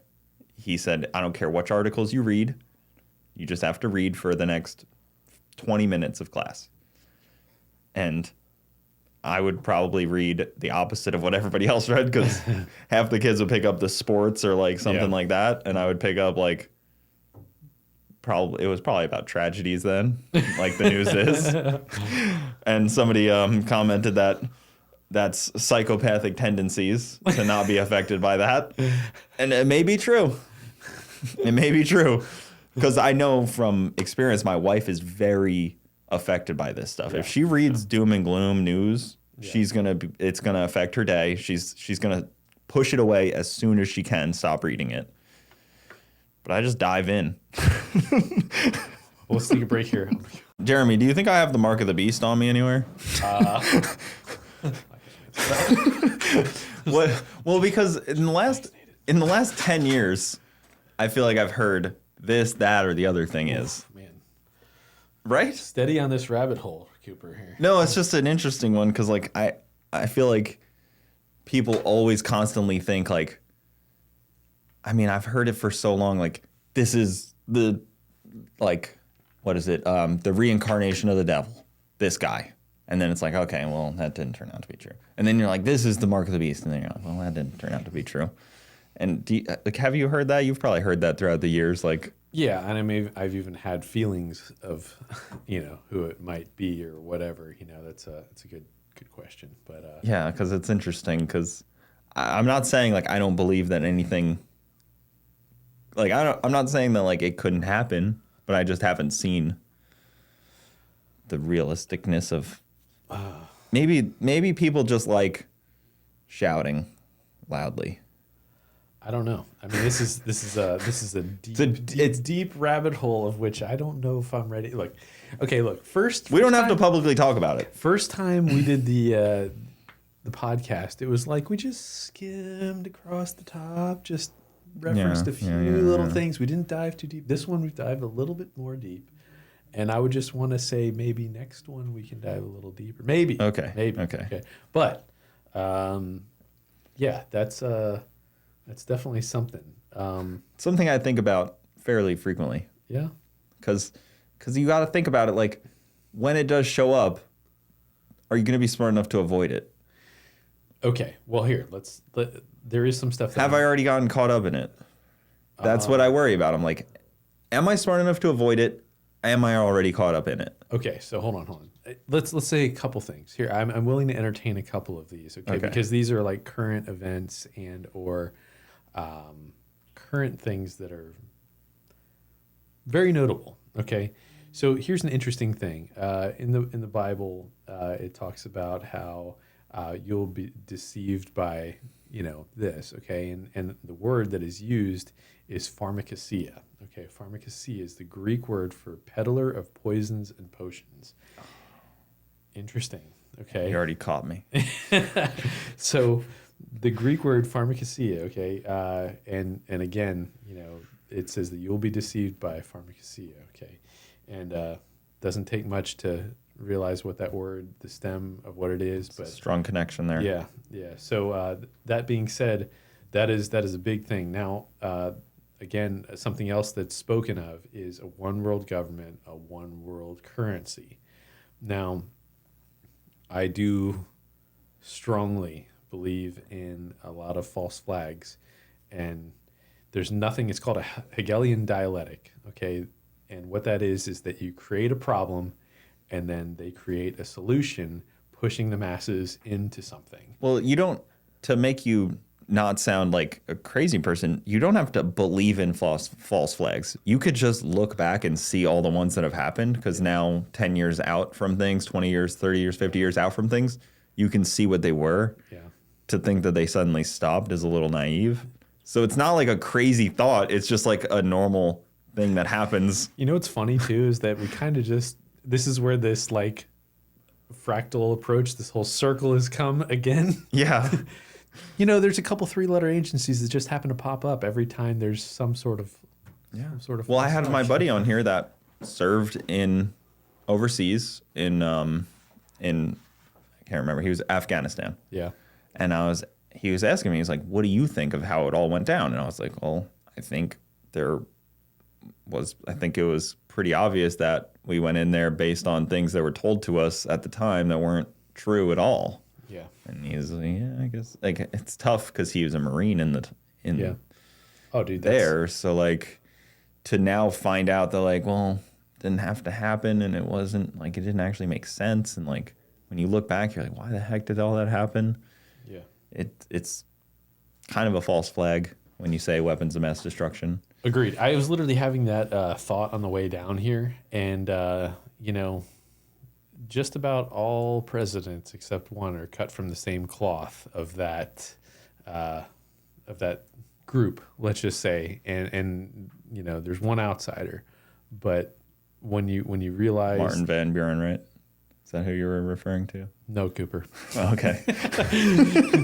But yeah, I mean, if you really if you can put things into 2 columns, and this is honestly, so anybody that's listening, I would want to do this, dude. There's black and there's white. There's 2 columns. There's love, and there's free will, and there's right, and then on the other hand you have wrong, and then there's control, and then Yin there's and yang. hatred, and you have to be able to put these things in 2 columns, okay? And then there's free will, and yet there's control. There is free and open and full disclosure, and then there is, you know, the cover of knowledge, or there's a false narrative, or there's lies. So if you put everything in those 2 columns, it makes it so much easier to see the world outside and put it in one of those 2 columns. And, you know, we're often fed a narrative by the media that is, again, bought and paid for by corporatocracy. So, I mean, somehow or another, they're going to try and suppress the truth. You know, fact checkers didn't exist until the truth started coming out. Let's be honest. So, I mean, you know, it's like they get a little red flag and something doesn't agree with the narrative. So, I mean, find this episode on Spotify only. So again, I'm trying to be very, very judicious about what I say. Yeah. And it's like, but again, I've arrived where I've been through a trial by fire of everything that I've believed come under fire. And again, it's like, I'm not going to cover all those. We don't have time to cover all those. But there's certain things that I would just want to be like, you know, we've been fed a narrative and we've been told that this, but when you find the truth, it will make you rethink, you know, your stance on something. And the real fact is that we're all very, very similar, and we actually have a lot more in common than we don't have in common. And there's a few people of you know, the percentage, a very, very, very small percentage that is swaying the crowd, that is swaying the you know, all the masses.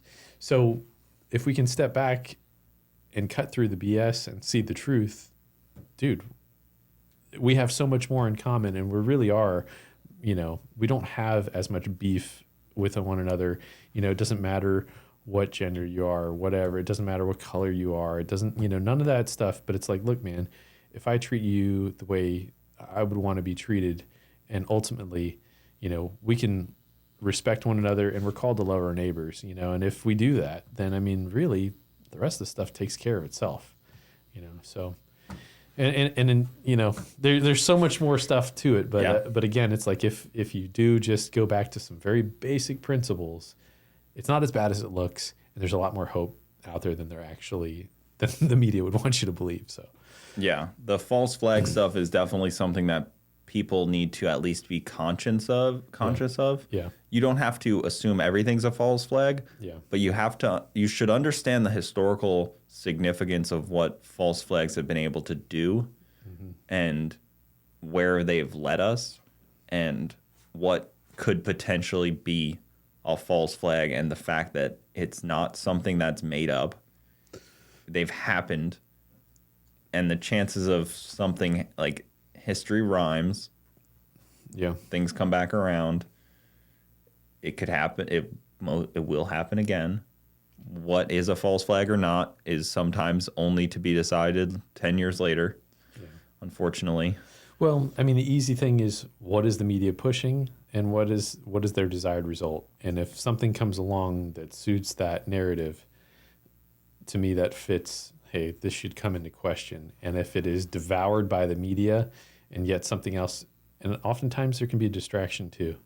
So, oftentimes there's real stuff happening right under the radar, and it doesn't make the news cycle because we're pushed something else, like a Johnny Depp trial or something, Yeah. So, I mean, I just, dude, I think more and more people are really like unhappy with certain things, and they're like, this is not the way we're designed to be.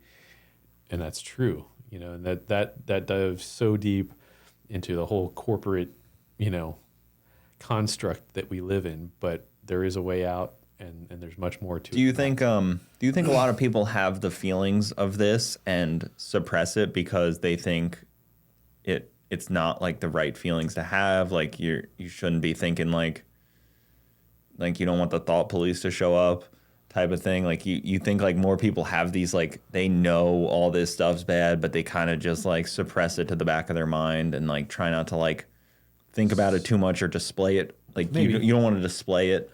Maybe, but I mean, like I talk with people almost every day, and I mean, it's on some heavy stuff. But do they bring it up, or do you? It goes both ways. Okay. It goes both ways. And I mean, I see some people that are super deep into it and know a lot of stuff that it took me years to dig to find out, which tells me that they've been digging for a while. So that's fascinating and interesting. And then there's people that are like, oh man, I never knew about the gold fringe flag, or something like that. So take a moment and look what the gold fringe flag is, but it's a captured flag. It's pretty fascinating in the fact that like anytime you see the gold fringe flag, it's telling you that you're not under the United States flag. That is an abomination, the United States flag. Yeah. It is telling you that you're a foreigner in a foreign nation. You do not have constitutional rights as you're under that flag. You are in a foreign nation, and it is not recognized internationally as, a nation. It is an abomination to the flag, and that comes from piracy. So ancient pirates would steal a flag, sew a gold fringe around it, and be like, hey, we conquered this. Well, that's another rabbit hole for another time, a little teaser, a little hook. Yeah. But you guys can dive in and figure that out and all that. And I mean, yeah, there's a lot of, here's another thing too that I find, there's a lot of professions that are glorified that make a lot of money. And when you find out the roots and what they're doing and how they're part of this whole corporatocracy, it makes you disgust and revile them, but they're traders, and, we're not going to get into that. Well, you see, this is interesting because you have a different opinion. You keep saying like corporate. Yeah. But I think without government propping up them, they wouldn't be where they are. A monopoly would not. People always talk about monopolies. I don't think a monopoly would exist in true capitalism. I don't think. Oh, agreed. I think the third leg of these businesses is government, and without them, they would be competing on the level playing field like everyone else. I mean, I couldn't agree further. I don't like to blame the corporate because I don't want to blame Jeff Bezos for making a great business. No, that's not what I'm saying. That's not what I'm saying. Is the fact that like certain companies, again, they've paid to play, and as such, they've gotten unfair advantages. Yeah. The amount of people that have done insider trading to gain an edge on the American people, that's wrong. Yep. If we can't do it, but yet you can do it, and how are the laws not applied to them, but yet they apply to us? Do you know Amazon Web Services, the CIA stores their data on Amazon Web Services? I didn't know that. Yeah, because like Amazon has all the banks of like you can pay to put your data on their bank. Huh. No, I didn't know And that. the CIA, FBI, NSA, they use Amazon Web Services No, I didn't know that. because they feel that they're more secure than what they can make. Crazy. They're not even all in the U.S. Crazy. All these, Yeah. it's nuts. Like when I heard that, I was like, why the heck are we doing that? First off, I was like, why the heck do we have so much secret data Yeah. that we need to pay a third-party company to store it? Yeah. And then second off, I was like, why are we paying a third-party company to store it? Oh. Yeah, that's just like, and that's public knowledge. It's not like a Yeah. secret. No, I just didn't know. That's pretty fascinating.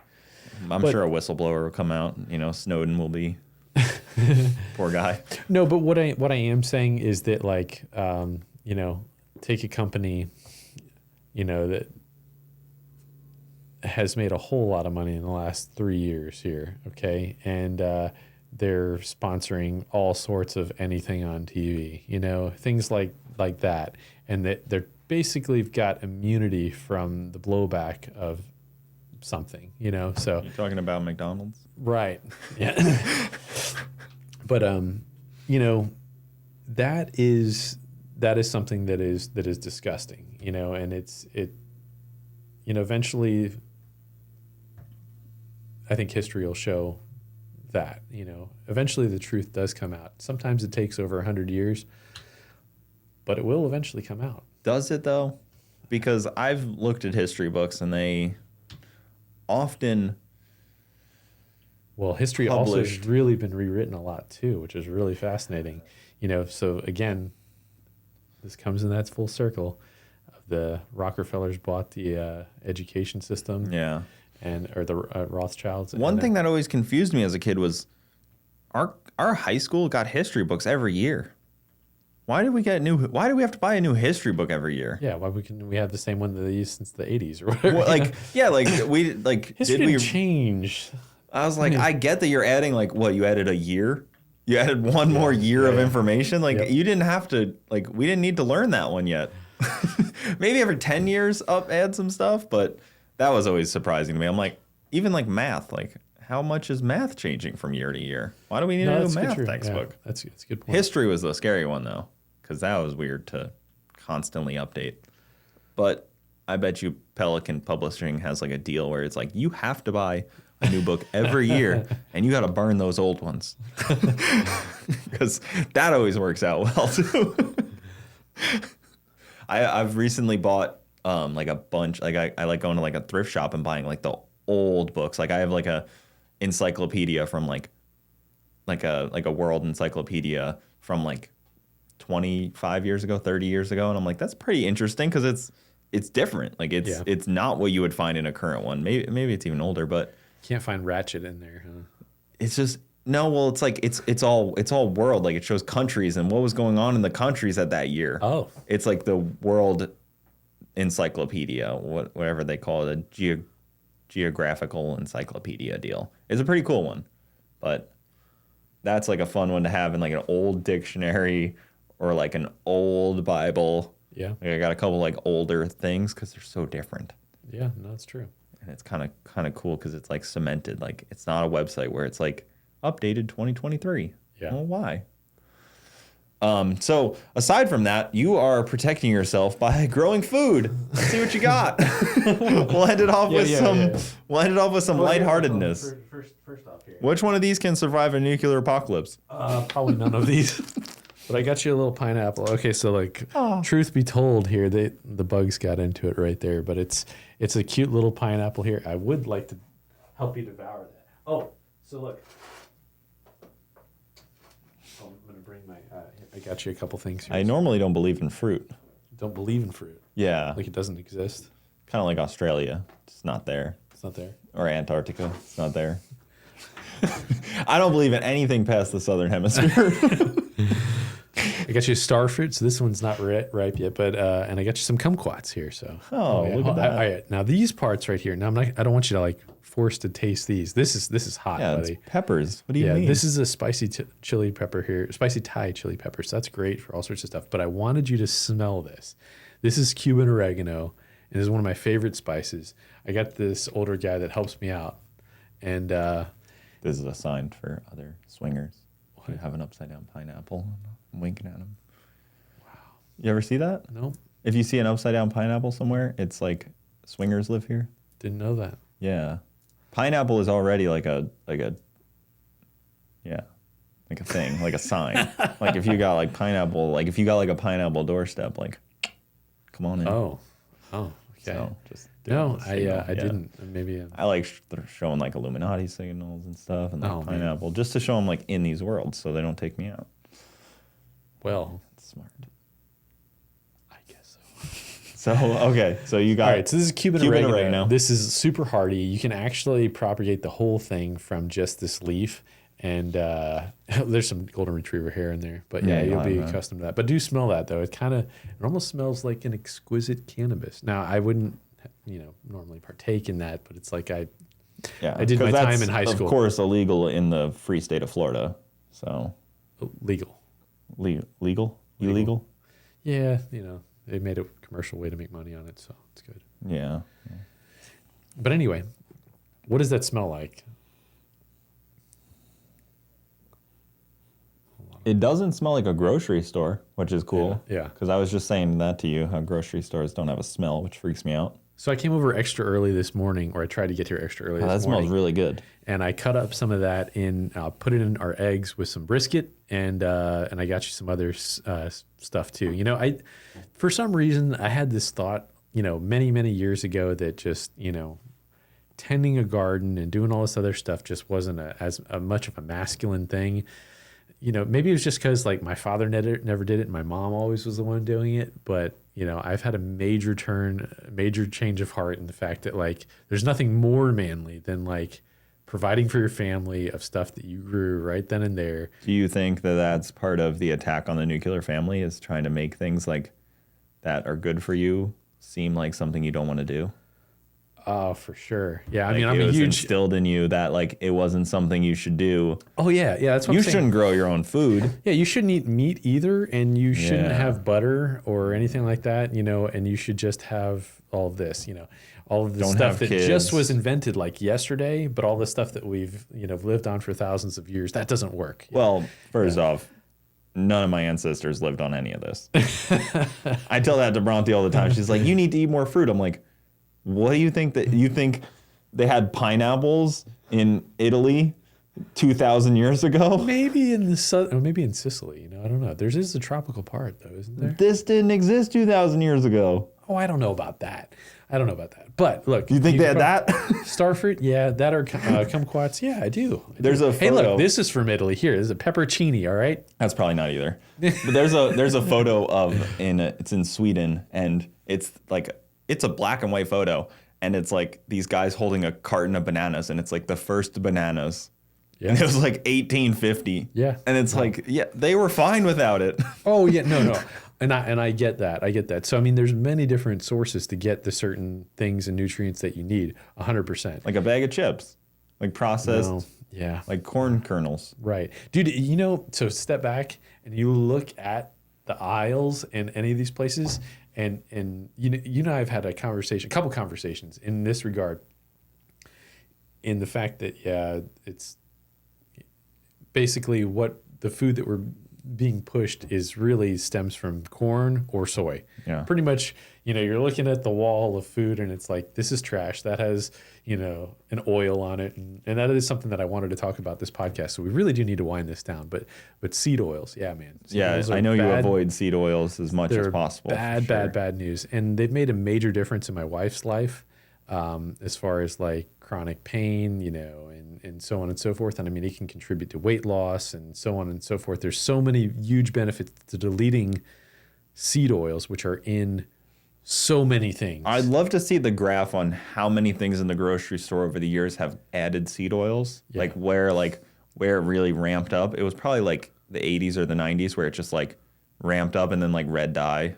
That one's pretty good. Yeah. Did you actually know Red 40 was made from cockroaches? And Red 40 is in like That makes sense. It's in a lot of different things. So it's like I've deleted, and it has a lot to do with, attention deficit disorders and so on and so forth. In like children, it makes them like extremely hyper. Right. So I mean, like I quit eating Skittles. I love Skittles. Quit eating Skittles, but it's like it requires a lot of discipline in order to do that. But I will definitely say that I feel better generally. And I mean, my gut doesn't bother me nearly as much. But what's unfortunate is again, it's like this is basically a petroleum-based byproduct that they're putting in food. And when you get away from that and you are trying to live more natural, which it's hard. It is freaking hard because you want to go get some bread. You want to have like something that you're like, okay, I'm going to go get some pastrami. It's fresh cut and whatever. But you get the bread, but guess what? Second or third ingredient, it's like it's got vegetable oil, canola oil, soybean oil, whatever. It's like, dang, what the hell? You start to look at other stuff and you're like, oh, I heard this oat milk is good for me or whatever. And like, wait a minute, soybean oil. And then it's got this. And again, the more that you can get away from those and actually get back to the original, in natural form that is less adulterated, the better for you. But it is very difficult. I watched a documentary on Netflix that just came out, and it's called Poison. It's about Oh, yes. I saw the preview of it just the other day. I haven't seen it yet. It's very interesting when you step back, and the whole thing is attacking, like, if you made chicken at home and, like, lettuce, like, equalize on all this stuff. Yeah, the whole thing is basically just attacking that, and then it's like, well, what's your alternative? Go buy it from someone else? Yeah. Or go buy pre-processed, cooked thing? Like, I was like, is that what they're trying to push? Is that, like... What is the debate here? Like, because they're basically like, you should be scared of raw chicken and lettuce. I was like, well, what do you not want me to be scared of then? Chips in a bag? Like, do you want it to have a mascot on it that looks like he's on crystal meth? Is that a product I should buy? Yeah, I mean, dude, I don't know. I really don't know. But I mean, eating like this is more expensive. Why is it that all of the absolute junk food is so cheap and yet all the stuff that should be less expensive is more expensive? It makes me wonder. Just makes me think about it a little bit You more. should really, though, look at the history of fruit and see how they've changed over the last. I don't doubt that. I don't doubt that. Like 200 years ago, watermelon didn't even like really exist. It just was like, it was like nothing. It wasn't sweet. It didn't have a bunch of water in it. It was like nasty. When we first came to the U.S. and the corn that we saw wasn't even anything similar to what we are eating now. And I always think like, how were people better off then without this stuff than we are now? Because I tell my wife this all the time. She's like, no, I just ate fruit. I'm like, yeah, it's designed to just be sugar. Yeah. Like, yeah, it's fruit, but like, and it's like fruit, organic, like whatever, sugar that comes from a plant, but like it is hyper designed by corporations like Monsanto and companies that don't exist anymore to be as alluring as possible. No, I totally get you on that. And actually, so yeah, the Monsanto thing with, so Monsanto, makes Roundup. They don't exist anymore, technically. Oh, well, I'm sure that there's some sort of something that's still spraying vegetables, so it's like, it's the whole GMO thing and the freaking, organic. Is it a scam? Yeah, it probably is. But at the same time, it's like, for them to spray something on something that they shouldn't, well, as a byproduct, it is hurting, testosterone, so there's a lot of things out there that are like crazy that are actually hurting men's testosterone. And, and it's not just that. I mean, it hurts women too. And it does, the opposite effect for them. Yeah, I think we're in a boom of infertility. It's a very scary thing. Yeah. It's like a very, very strong boom of it. And like, I don't know, it's crazy. I hear more and more people like, I don't want kids. I can't have kids. And I'm like, that's a scary thought. Yeah. Like that's like our most innate, like human thing or any animalistic instinct is to just reproduce and die. Yeah. That is like our basic instinct. And that's like gone in a lot of people. It's kind of scary. Yeah, but I mean, like, dude, we're getting hit from so many different angles, you know. So it's kind of like this is a much deeper rabbit hole. But I mean, it's like, dude, there's definitely truth. Yeah, there is a lot of truth in the fact that like the stuff that is on our food is hurting our testosterone. The foods that are being pushed are not good for your testosterone. Like, I mean, vaping hurts your testosterone. I mean, beer, weed. All of these things are testosterone inhibitors. And it's like, I didn't know that years ago. And it's like, honestly, looking back on it, I would have made different choices in my life. Well, let me ask you this. So all of this stuff, arguably the most healthy people currently in the world that people are studying are Amish communities. Oh, yeah. Do you think any of this right here on the table grows in Pennsylvania in an Amish community? It certainly could. This and this definitely could. And that. This is tropical. This is tropical. That's very tropical.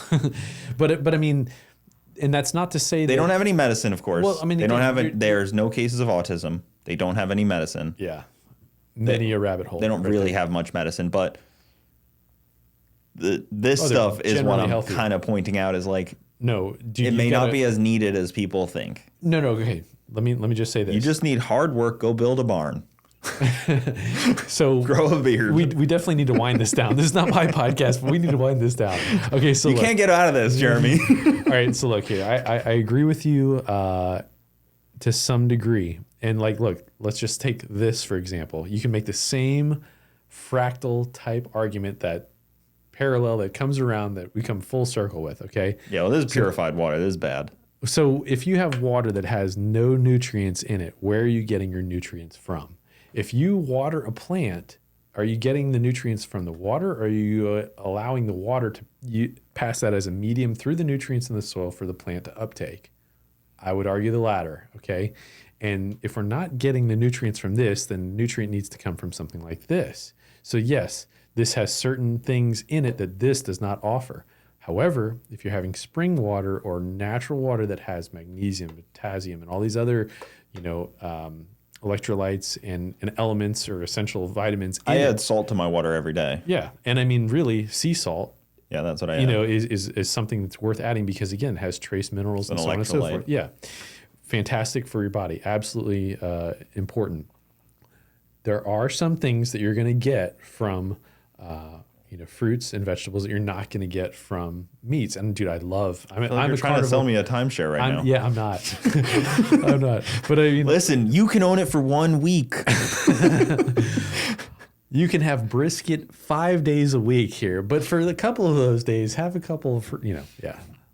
To me, so check this out. This is just me. And if you guys are listening, you want to try this. To me, my perfect diet is spinach and brisket. It satisfies everything that I ever need and want. I feel fantastic when I eat like that. Just brisket and spinach and water.